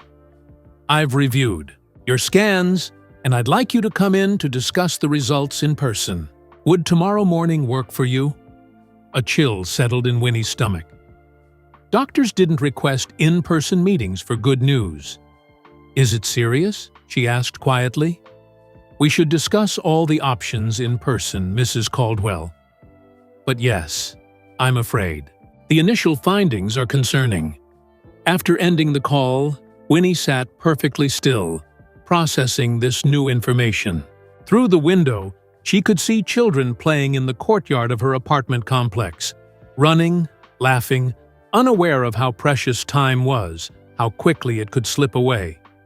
She picked up the business card from the competition director and turned it over in her fingers. Then she reached for her phone again and dialed the number. When a man answered, she spoke without hesitation. "This is Winifred Caldwell. I understand you have an invitation for me." The next morning found Winnie sitting in Dr. Sanders's office, hands folded neatly in her lap, as he explained what the scans had revealed. "Early-stage Parkinson's disease," he said gently. "The tremors in your right hand are the first noticeable symptom." Winnie nodded, absorbing the news with outward calm. Inside, her thoughts raced. She'd watched her cousin Eleanor battle Parkinson's for years. The progressive loss of motor control, the medications with their side effects, the gradual surrender of independence. "How quickly will it progress?" she asked. "It varies greatly from person to person," Dr. Sanders explained. "We'll start you on medication to manage the symptoms. With proper treatment, many patients maintain good quality of life for years." "And without treatment?" Dr. Sanders hesitated. "The tremors would likely worsen within months. Eventually, other symptoms would appear: muscle stiffness, balance problems, difficulty with fine motor skills." Like shooting a gun, Winnie thought, but didn't say. She left the hospital with a prescription and a follow-up appointment scheduled for next month. As she drove home, the reality of her diagnosis settled over her like a heavy blanket. Time, which had seemed unlimited despite her age, now had a visible endpoint, not death necessarily, but the loss of abilities she treasured. Her cell phone rang. It was Talia. "Mrs. Caldwell?" the director said. "You accepted. That's fantastic. News!" Winnie smiled despite herself. "Yes, I've decided to give it a try." "Great. Actually, I'm calling because Garrett and I were talking, and we'd like to help you prepare. The competition is only 9 days away, and there are specific events you'll need to train for." "That's very kind, but we're at the range now. When can you come in? We should start right away." Winnie glanced at the prescription paper on the passenger seat. The doctor had said the medication might take weeks to reach full effectiveness and might cause dizziness at first. If she wanted to compete at her best, perhaps it was better to wait. "I can be there in an hour," she said. At Silvercrest, Winnie was surprised to find not just Talia and Garrett waiting, but Colonel Hayes as well. They'd reserved a private section of the range for her training. "The prodigal shooter returns," Hayes said warmly, shaking her hand. "We've mapped out a training schedule," Talia explained, handing Winnie a printed calendar. "The competition has 5 events: standard target shooting at various distances, speed drills, moving targets, weak hand shooting, and an obstacle course where you shoot from different positions. Garrett stepped forward, his earlier arrogance replaced by professional focus. I've competed in this event twice before. Came in 4th last year. I know exactly what the judges look for. And why are you helping me? Winnie asked directly. I'd think you'd see me as competition. Garrett grinned. Oh, you're definitely competition. But after what I saw yesterday, he shook his head in admiration. I'd rather train with the best than pretend I don't have anything to learn from you. The next 3 hours passed in a blur of instruction and practice. Garrett demonstrated the specific requirements for each event, while Talia took notes on Winnie's performance. Colonel Hayes offered occasional suggestions based on military training techniques. By the end of the session, Winnie's arms ached, and the tremor in her right hand was more pronounced. She tried to hide it, but Hayes noticed as she packed up. Frank's gun. Tired? He asked quietly, while Talia and Garrett discussed tomorrow's schedule. Just out of practice, Winnie replied. Hayes nodded, though his eyes suggested he wasn't entirely convinced. Pace yourself. This is a marathon, not a sprint. Over the next week, Winnie fell into a demanding routine.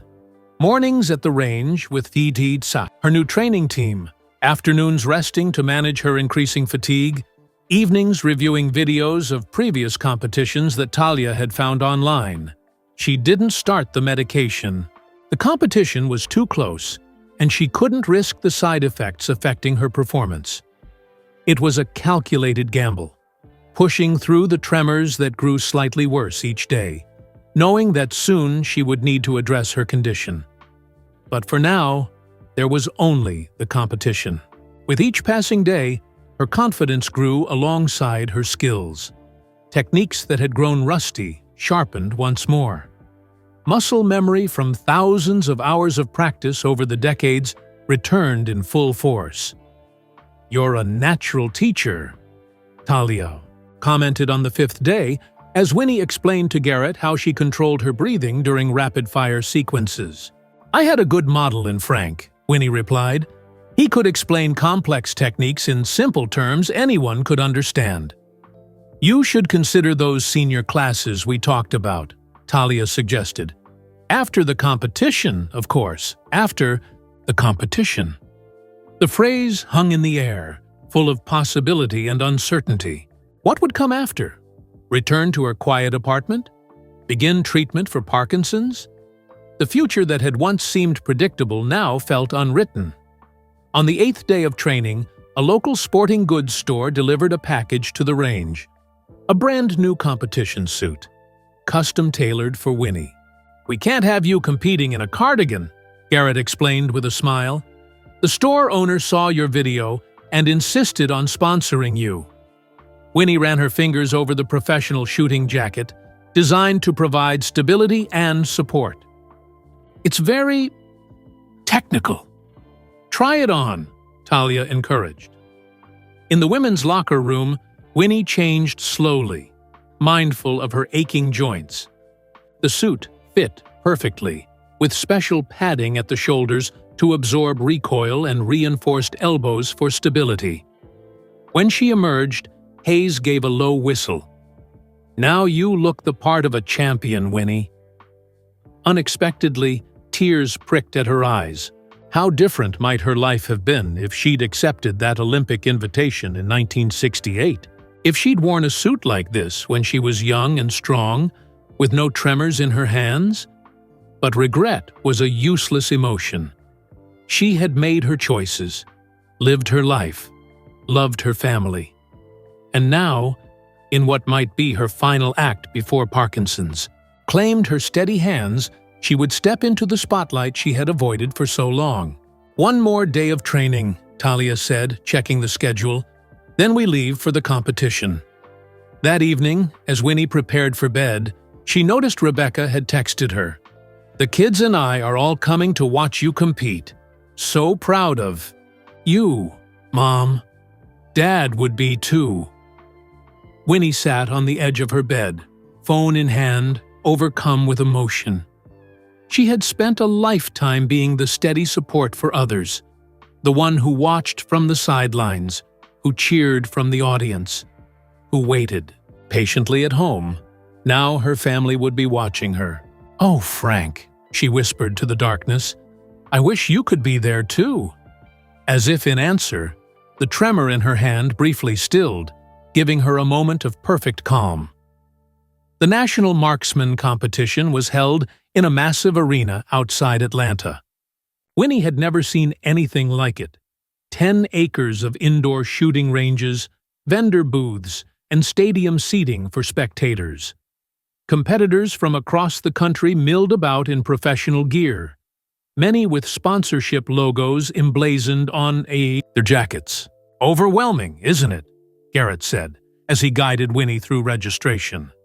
He wore his competition suit, sleek and covered with patches from previous victories. "It's like another world," Winnie admitted, clutching her credential badge. Her name was printed in bold letters, Winifred Caldwell, wild card entry. "The first time I competed here, I threw up from nerves," Garrett confided with a grin. "But you'll be fine. You've got more experience than most of these shooters have been alive." Talia appeared, clipboard in hand. "Mrs. Caldwell, your equipment. Check is in 20 minutes. Then you have an hour before your first event." As they navigated through the crowd, Winnie noticed people pointing and whispering. A few approached for selfies or autographs, calling her the senior sharpshooter. She smiled politely, still bewildered by her sudden celebrity. "There's someone who wants to meet you," Talia said, guiding her toward a roped-off VIP section. To Winnie's surprise, Elon Musk himself stood chatting with competition officials. He was taller than she expected, dressed casually in a dark t-shirt and jeans. "Mrs. Caldwell," he exclaimed, extending his hand. "The woman who broke the internet. I'm a huge fan." Winnie shook his hand, slightly dazed. "Thank you for your support, Mr. Musk. I understand you helped secure my invitation. Call me Elon." And it was an easy decision after seeing that video. 5 shots through the same hole? That's not just skill, that's art. They chatted briefly about the competition format and Winnie's late introduction to public shooting. Photographers captured their conversation from a respectful distance. "Win or lose today," Musk said before they parted. "You've already changed perceptions about age and ability. That's worth more than any trophy." As they walked away, Talia whispered, "He just posted your photo together. It's already got 100,000 likes." Winnie nodded absently, her mind elsewhere.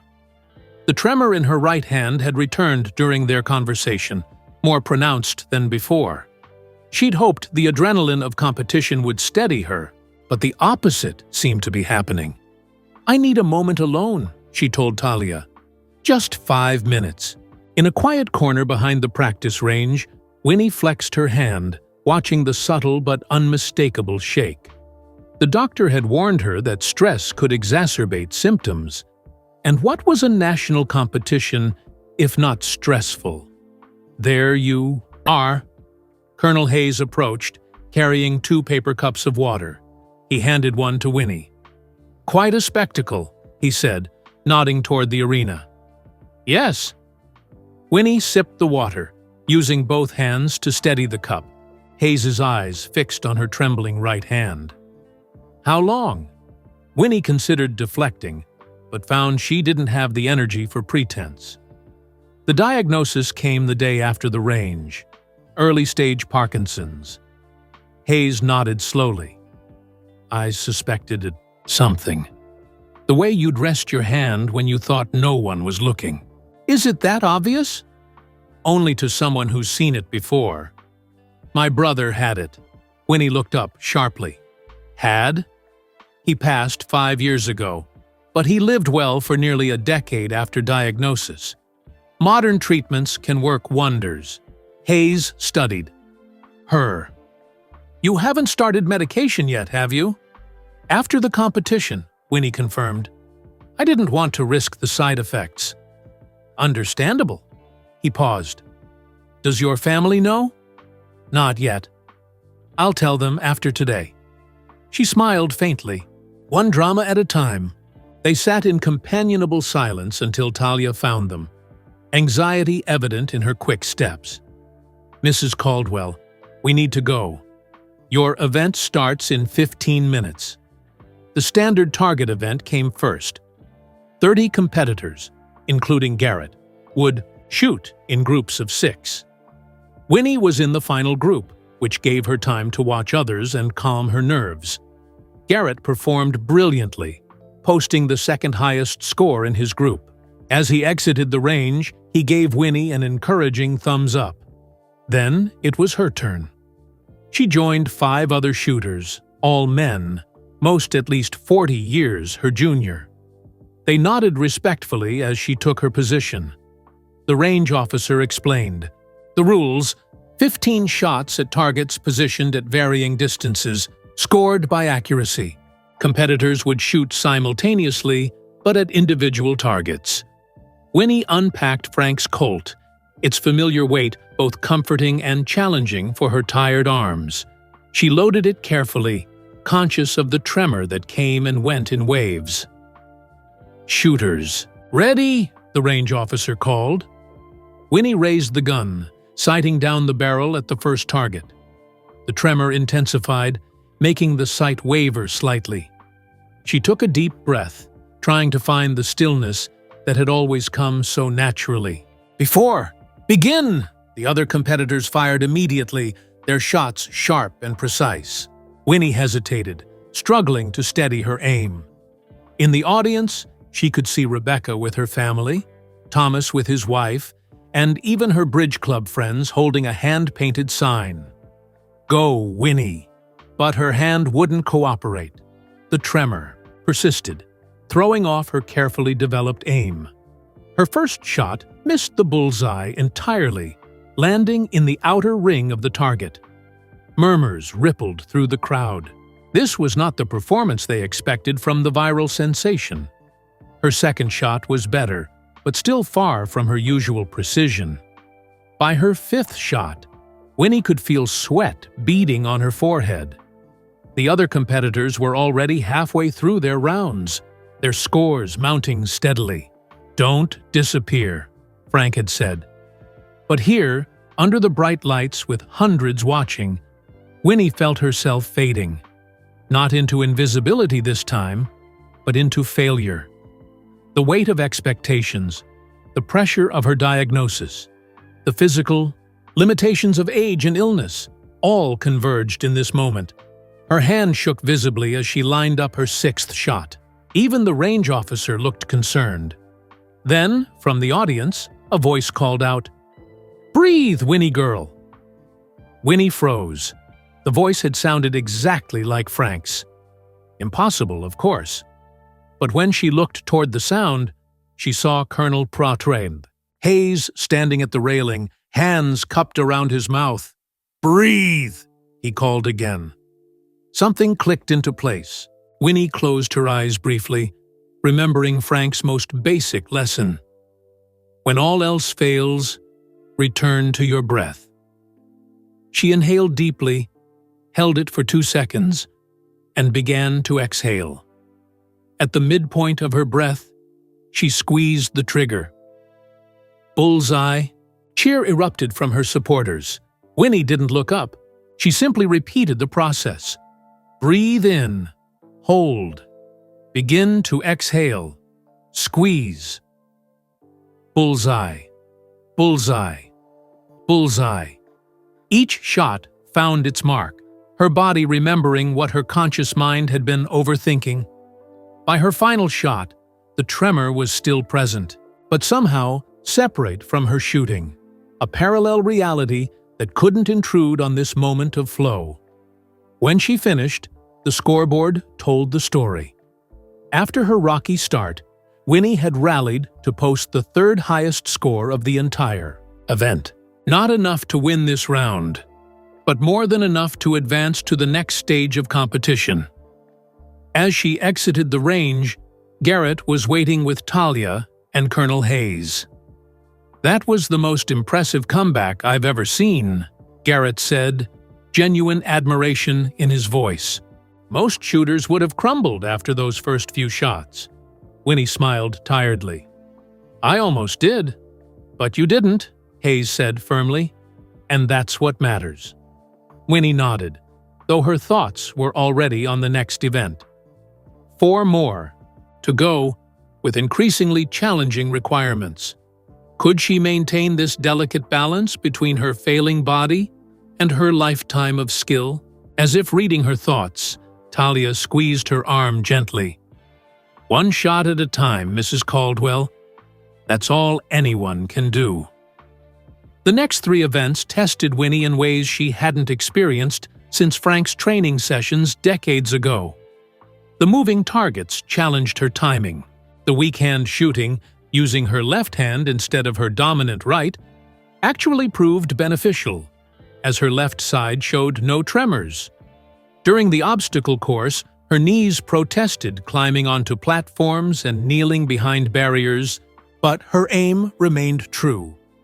By the end of the 4th event, Winnie had surprised everyone, including herself, by qualifying for the finals.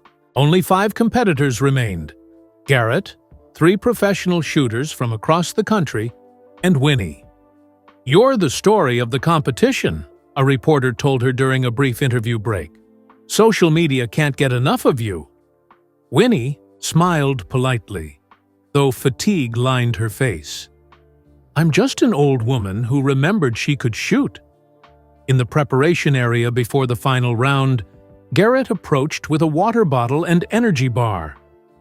"You need to refuel," he said, his earlier arrogance replaced by professional concern. "The finals are the most grueling part." Winnie accepted gratefully. Her hands trembled visibly now, the right worse than the left.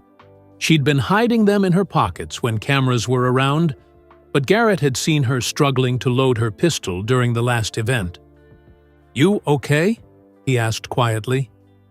"Just tired," she replied, the partial truth easier than the full explanation. Garrett nodded, though doubt flickered in his eyes. The finals combine all previous events into one course.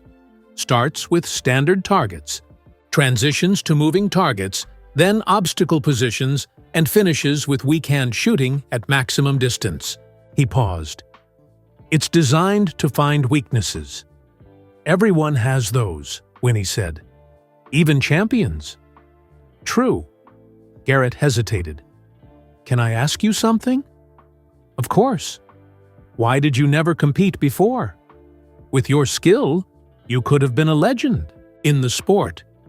Winnie considered the question, one she'd been asking herself these past days. "Life took me on a different path. Family, supporting Frank's career. By the time those responsibilities eased, I was already considered too old." She smiled faintly. "Until a viral video changed the rules." Garrett shook his head in wonder. "Better late than never, I guess." "Indeed." Winnie didn't share that for her. It might also be now or never. The tremors would only worsen without treatment. The final round began with competitors shooting in sequence rather than simultaneously. Winnie would go last, giving her time to rest, but also to watch others set high scores. The first 3 professionals posted solid performances. Then came Garrett's turn. He moved through the course with machine-like precision, his years of training evident in every shot. When he finished, his score topped the leaderboard by a significant margin. As Winnie stepped up, the arena fell silent. Everyone had seen her viral video, her remarkable comeback in the first event, her surprising advancement through the competition. But now she faced the most challenging course with visibly shaking hands. "You've got this, Grandma," a child's voice called, her grandson, Charlie, breaking the tension. Laughter rippled through the crowd, and Winnie smiled. With a deep breath, she began. The standard targets came first. Recalling Colonel Hayes's reminder, she focused on her breathing, firing between exhales. 9 of 10 shots hit center mass. Not perfect, but competitive. Moving to the next station, Winnie tracked the traveling targets with calm focus. Again, not flawless, but strong. The obstacle course slowed her considerably. At 78, diving behind barricades didn't come easily. But her accuracy remained consistent. By the time she reached the final station, weak hand shooting, she trailed Garrett by only a few points. A perfect performance here could theoretically close the gap.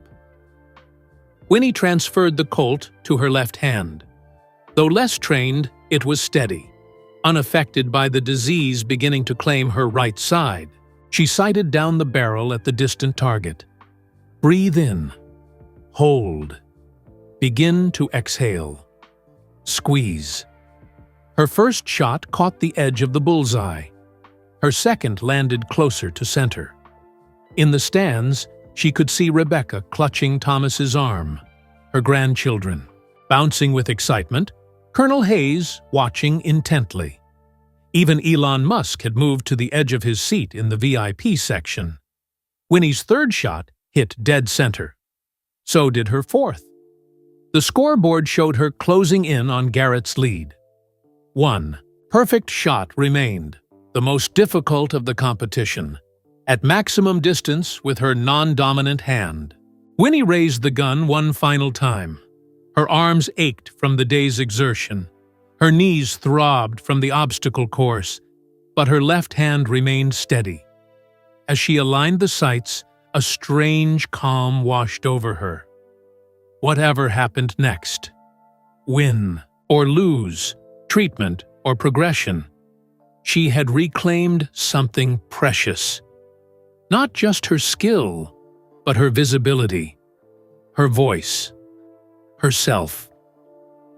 The final shot echoed through the silent arena. When the electronic scoring system registered the hit, the crowd erupted.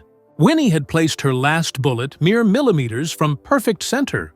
An extraordinary shot under any circumstances, let alone with a non-dominant hand at the end of a grueling competition. The scoreboard refreshed. Garrett Nelson had won by a single point, setting a new competition record. Winnie exhaled slowly, a mix of disappointment and relief washing through her. She had come so close, closer than anyone could have imagined possible for a 78-year-old wildcard entry. As the announcer confirmed Garrett's victory, the young champion made his way across the range. To everyone's surprise, he bypassed the officials and headed straight for Winnie. "That was the most incredible shooting I've ever witnessed," he said, extending his hand. "It was an honor to compete against you." Winnie shook his hand warmly. "The better shooter won today." Garrett leaned closer.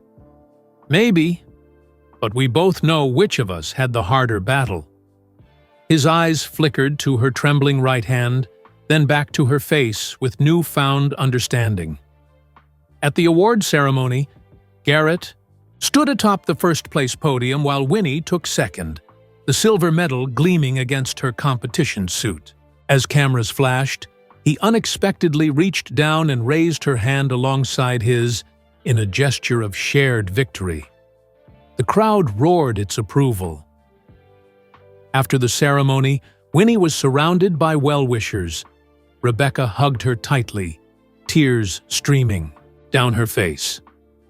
"Mom, you were amazing. Why didn't you ever tell us you could shoot like that?" "It never came up, dear," Winnie replied with a small smile. Thomas shook his head in wonder. "All those years Dad was showing off at family barbecues, and you were better than him the whole time?" "Your father was an excellent marksman," Winnie Feasey said diplomatically. Colonel Hayes, who had joined the family gathering, chuckled. "Frank always said she was better. None of us believed him." Charlie, Winnie's 8-year-old grandson, gazed up at her with newfound admiration. "Grandma, you're famous now. My teacher showed your video in class." Before Winnie could respond, an event coordinator approached. "Mrs. Caldwell, Mr. Musk would like to speak with you privately, if you have a moment." Winnie excused herself and followed the coordinator to a quiet meeting room away from the crowds. Elon Musk was waiting, along with a small team of assistants. "Mrs. Caldwell!" He rose to greet her, genuinely warm. "That was one of the most impressive performances I've ever witnessed. Silver medal at 78. Remarkable." "Thank you," Winnie said, suddenly aware of how tired she was. The day's excitement and exertion had drained her completely. "Please, sit." Musk gestured to a comfortable chair. "I'll get right to the point. I'm creating a new senior division for my sponsored shooting competitions. We want to showcase talent that doesn't fit the typical athletic mold. People who prove that skill and precision can last a lifetime." Winnie listened, wondering where this was leading. "I'd like you to be the ambassador for this initiative," Musk continued. "Your story has resonated with millions. You'd be the perfect representative." "I'm flattered, Mr. Musk, but—" The buzz of her cell phone interrupted. Winnie glanced at the screen. Dr. Sanders's office. "I'm sorry," she said. "I should take this." Musk nodded understanding, stepping away to give her privacy. "Hello?" Winnie answered. "Mrs. Caldwell, this is Dr. Sanders. I've been reviewing your latest test results, and I wanted to discuss them with you personally." Winnie's grip tightened on the phone. "Yes, doctor?" "The progression appears to be more rapid than we initially thought. The tremors will likely increase significantly over the next few months. I'd like to adjust our treatment plan accordingly." Winnie closed her eyes briefly, absorbing the news. "I see. Can you come in Monday morning to discuss options?" "Yes, of course." After ending the call, Winnie sat quietly for a moment. The silver medal felt suddenly heavy around her neck. This competition, this brief, brilliant moment in the spotlight, might be both her first and last. Musk approached cautiously. "Everything all right?" "Just some test results," Winnie said, composing herself. "You were saying about the senior division?" "Yes. We'd want you to make appearances at events, perhaps do some exhibition shooting, mentor newcomers. It would involve travel, media appearances, that sort of thing." He studied her face. "But something tells me the timing might not be ideal." Winnie appreciated his perceptiveness. "Mr. Musk, I'm honored by your offer. Truly. But there are some health considerations I need to address first." She hesitated, then decided on honesty. "I've recently been diagnosed with Parkinson's disease. The tremors in my hands will progressively worsen." Understanding dawned in Musk's eyes. "That makes your performance today even more extraordinary." He paused thoughtfully. "The offer stands, Mrs. Caldwell, in whatever capacity works for you. Ambassador, consultant, inspiration. We'll adapt around your needs." "That's very kind," Winnie said. "May I have some time to consider it?" "Of course." Musk handed her his card. "My private number. Take as long as you need." When Winnie rejoined her family, they were deep in conversation with Garrett and Talia about the competition's finer points. Colonel Hayes noticed her expression immediately. "Everything okay?" he asked quietly, falling into step beside her. "The doctor called," Winnie said simply. "The Parkinson's is progressing faster than expected." Hayes nodded, absorbing this. "I'm sorry, Winnie. It is what it is." She looked around at her family, animated and proud, still buzzing from her success. "I haven't told them yet. Today should be about celebration, not worry." "What about Musk's offer?" "You knew about that?" Hayes smiled. "Who do you think suggested it to him?" Winnie shook her head in amazement. You've been quite the advocate. Colonel? Frank would have done the same for me.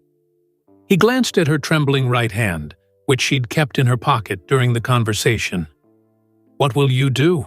Winnie watched her family, Rebecca showing Charlie how to properly hold an imaginary pistol, Thomas explaining the scoring system to his wife. They'd seen her today not as they always had, mother, grandmother, widow, but as an athlete, a competitor, a woman of remarkable skill. I don't know how many good days I have left, she said finally, but I do know I don't want to spend them disappearing again. Hayes nodded, understanding. Whatever you decide, you've already won the most important victory. And what's that? Winnie asked. You've claimed your place in the light? A week after the competition, Silvercrest shooting range had changed. A large photograph of Winnie now hung near the entrance, her silver medal gleaming against her competition suit. Beneath it, a small plaque read, Winifred Caldwell, proving excellence has no expiration date. The range itself was busier than usual. Talia had mentioned that membership applications had doubled since Winnie's story went viral, particularly among older adults. The Caldwell effect, we're calling it, she told Winnie, as they sat in the small office behind the main desk. People who thought they were too old to start something new are signing up for introductory classes. Garrett nodded from where he leaned against the wall. In the days since the competition, he'd shifted from competitor to unexpected ally. 3 senior shooting clubs have contacted me about coaching. Everyone wants to find the next Winnie Caldwell. Winnie smiled at the irony. For decades, she'd hidden her talent, believing no one would be interested in what an ordinary housewife could do. Now she was inspiring others simply by being herself.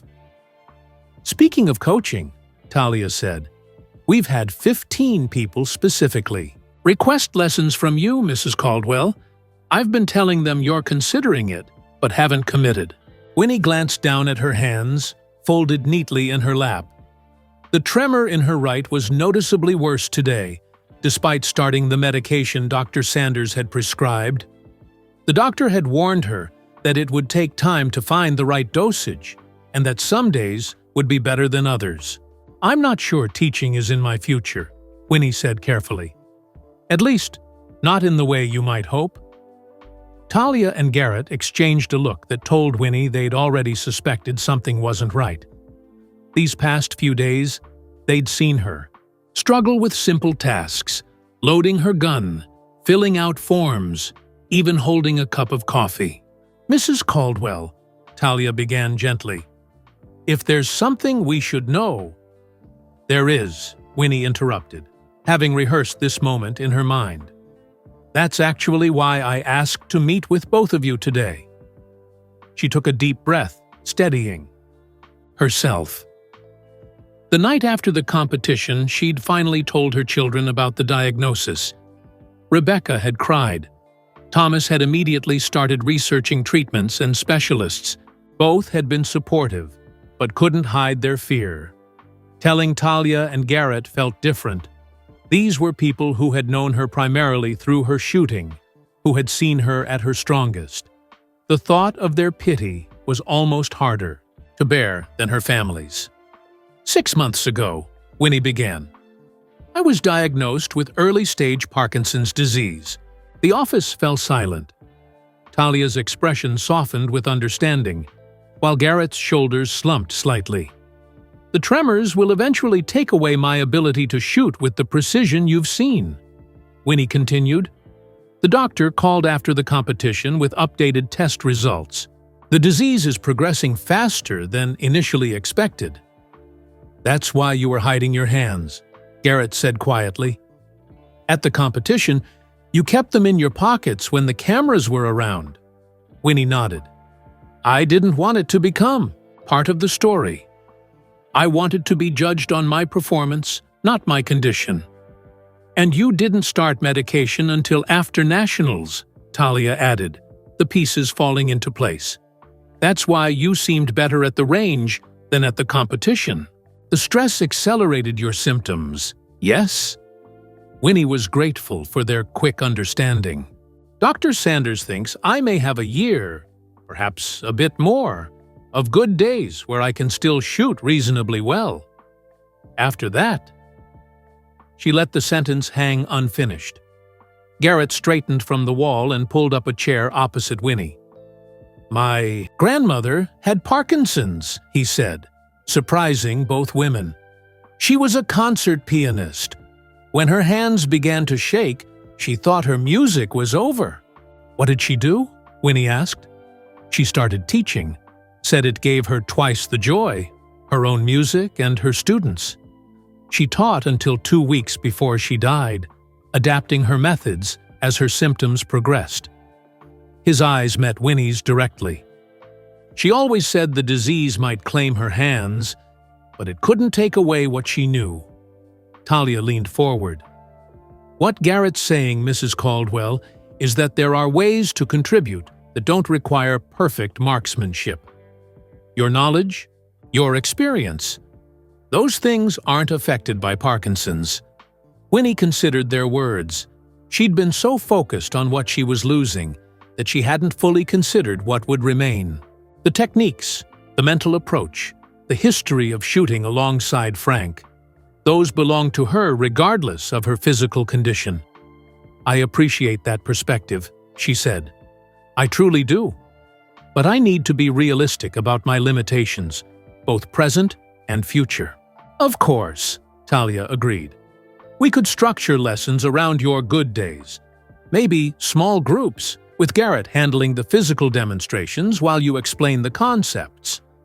"A team approach," Garrett added. "I've got the physical stamina, but you've got 50 more years of experience than I do." The idea was appealing, Winnie had to admit. A way to pass on what she knew before it was too late. A path that acknowledged her condition without surrendering to it completely. "I'll consider it," she said finally. "But there's something else you should know. Elon Musk has offered me a position as ambassador for a new senior division in his sponsored competitions." "That's amazing!" Talia exclaimed. "I haven't accepted yet," Winnie clarified. "For the same reasons we're discussing now. I don't know if I can fulfill the role as he envisions it, especially as my condition progresses." Garrett shrugged. "So, negotiate terms that work for you. Musk's no fool. He wouldn't have made the offer if he only wanted you for your shooting. It's your story that resonates with people." "My story," Winnie repeated thoughtfully. The idea still felt strange, that her life, which had seemed so ordinary to her, could inspire others. The door to the office opened, and a young woman poked her head in. "Sorry to interrupt, but there's someone here asking for Mrs. Caldwell." Winnie was surprised. She wasn't expecting visitors. "Who is it?" "She says she's from the Olympic Committee." The three exchanged confused glances before Talia nodded. "Send her in." A moment later, a professional-looking woman in her 40s entered, carrying a leather portfolio. "Mrs. Caldwell? I'm Jennifer Reyes, Director of Recruitment for the Olympic shooting team." She extended her hand. "I've been trying to reach you." Winnie shook her hand, bewildered. "I'm afraid I don't understand."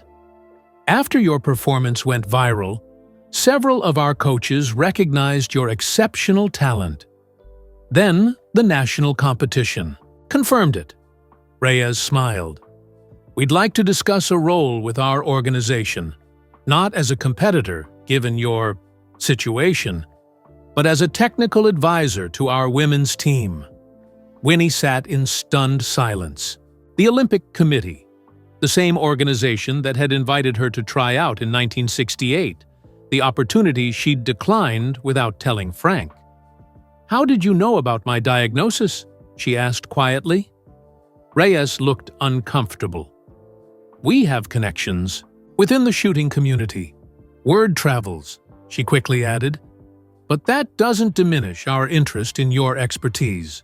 In fact, Given your circumstances, we feel an urgency to capture your knowledge while we can."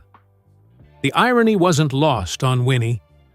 57 years after she'd turned down their first invitation, they were offering her another, with the same ticking clock, but for entirely different reasons. "I don't know what to say," Winnie admitted. "Say you'll think about it," Reyes suggested, handing her a business card. "We believe you have much to offer our program, Mrs. Caldwell. Parkinson's doesn't change that." After Reyes departed, Winnie sat quietly, turning the business card over in her fingers. So many possibilities suddenly opening before her, even as her body was beginning to close certain doors. "Well," Garrett said finally, breaking the silence, "it seems the world isn't quite ready to let you disappear, Mrs. Caldwell." Winnie looked up at him and Talia, these unexpected friends who had helped her reclaim a part of herself she thought was lost forever. "I'm not sure I'm ready to disappear either," she replied. "But I need to be honest about what's ahead. With myself and with others." Talia placed a gentle hand on Winnie's shoulder. "So be honest. Tell your story. All of it. Including the Parkinsons. You might be surprised how many people need to hear it." Winnie nodded slowly, a new understanding forming. Perhaps the truest form of visibility wasn't showcasing only her strengths, but revealing her complete self, limitations, fears, and all. 3 months later, the Silvercrest Range was transformed. The main shooting area remained, but a new section had been added. A classroom with chairs arranged in a semicircle facing a demonstration table. Large windows allowed natural light to flood the space, and the walls featured photographs of shooters of all ages and abilities.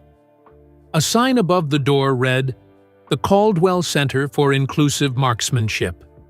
Winnie stood at the entrance, leaning lightly on a cane. Her medication had stabilized some symptoms, but others had progressed. Today was a good day. Her tremor was minimal, though her balance wasn't what it once was, hence the cane. "What do you think?" Talia asked, practically bouncing with excitement. "We finished the renovations yesterday." "It's wonderful," Winnie said sincerely. "Frank would have loved this." Garrett appeared from inside the classroom, carrying a box of safety glasses. "Mrs. Caldwell, perfect timing. The first class starts in 30 minutes. Elon Musk's foundation had funded the renovation after Winnie accepted a modified ambassador role for his senior shooting initiative. Rather than traveling extensively, she would base her outreach at Silvercrest, with occasional video appearances at other locations. The Olympic Committee had similarly adjusted their offer, appointing her as a remote consultant to their women's team. Both organizations had embraced her condition as part of her story after she'd insisted on transparency. To her surprise, this honesty had only increased public interest. A documentary filmmaker was now following her journey, capturing what she called the race between skill and symptoms. "Nervous?" Colonel Hayes asked, joining them in the hallway. He had become a regular visitor to the range, helping prepare curriculum for the senior classes. "A bit," Winnie admitted. "I've never taught before." "You'll be magnificent," Hayes assured her. "Just speak from experience." The first class was designed specifically for seniors interested in recreational shooting. 10 students had enrolled, 8 women and 2 men, all over 65. They filed in slowly, some with canes or walkers, others moving with the deliberate care of those managing arthritis or other age-related conditions. Winnie recognized several from her viral video's comments section. They had shared their own stories of being dismissed due to age, of skills forgotten or neglected, of longing for challenges beyond what society typically offered seniors. As they settled into their seats, Winnie took her place at the front, with Garrett standing nearby for support. both emotional and physical. They had developed an effective teaching partnership. Winnie provided instruction and technique, while Garrett demonstrated when her tremors made it difficult. "Welcome to the first session of senior marksmanship," Winnie began, her voice stronger than she expected. "I'm Winifred Caldwell, and this is my colleague Garrett Nelson." She paused, taking in the attentive faces before her. These weren't children, to be patronized or problems to be managed. These were adults with lifetimes of experience, seeking connection and mastery in their later years. "Before we begin, I want to be completely honest with you," Winnie continued. "I have Parkinson's disease. Some days, my hands shake too much for precision shooting. Other days, like today, I manage fairly well." She held up her right hand, which carried a slight tremor. "We'll adapt our lessons to my good days and bad days, just as you'll learn to work with your own body's strengths and limitations." Nods of understanding rippled through the group. One woman in the front row held up her own trembling hand in silent solidarity.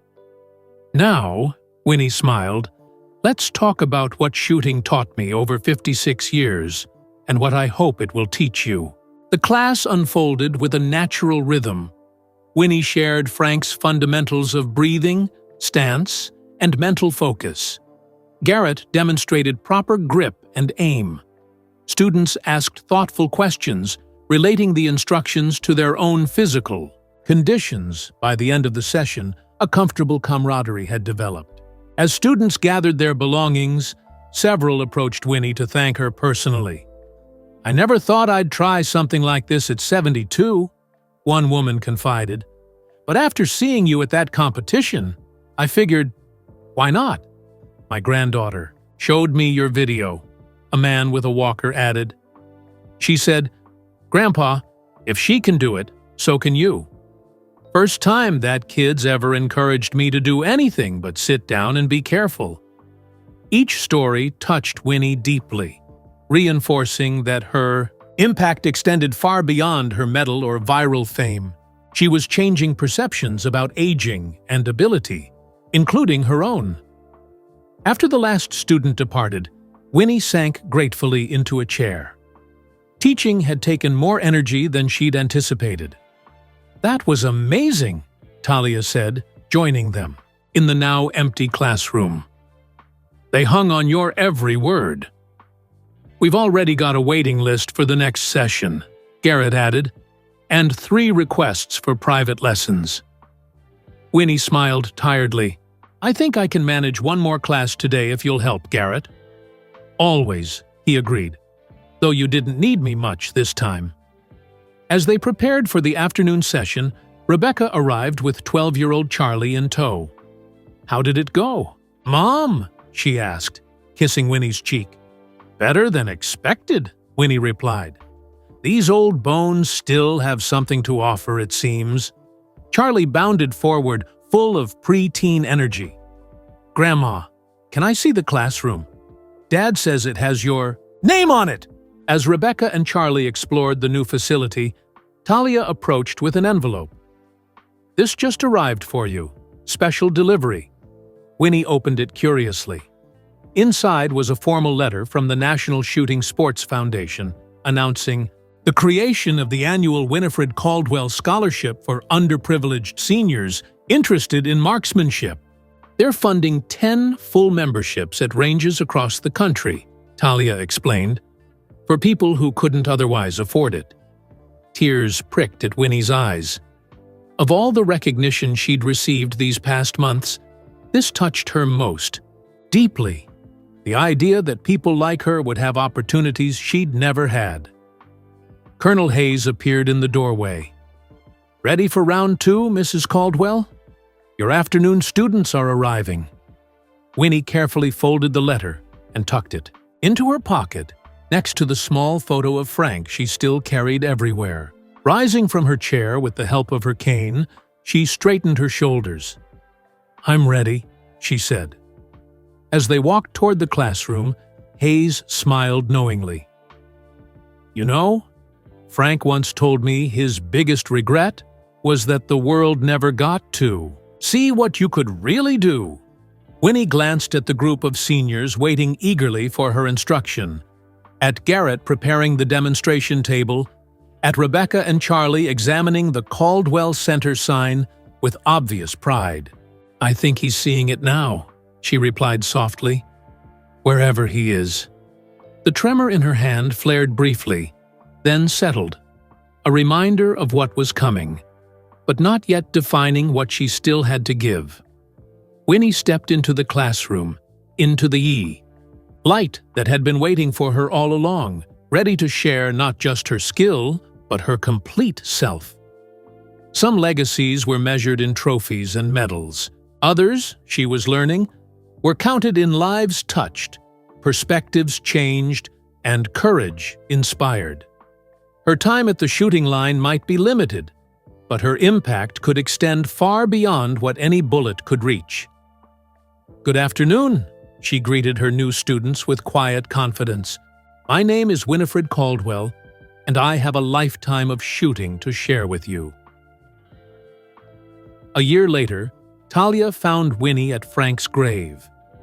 Despite her now visible tremors, Winnie was carefully placing his favorite flowers, yellow daisies, on the headstone. Her movements were slower than before, more deliberate, but she managed each stem with practiced care. "I kept my promise, Frank," she whispered. "I picked up your gun again."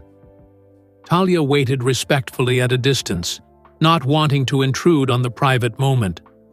The spring sun cast long shadows across the cemetery, painting the scene in warm golden light.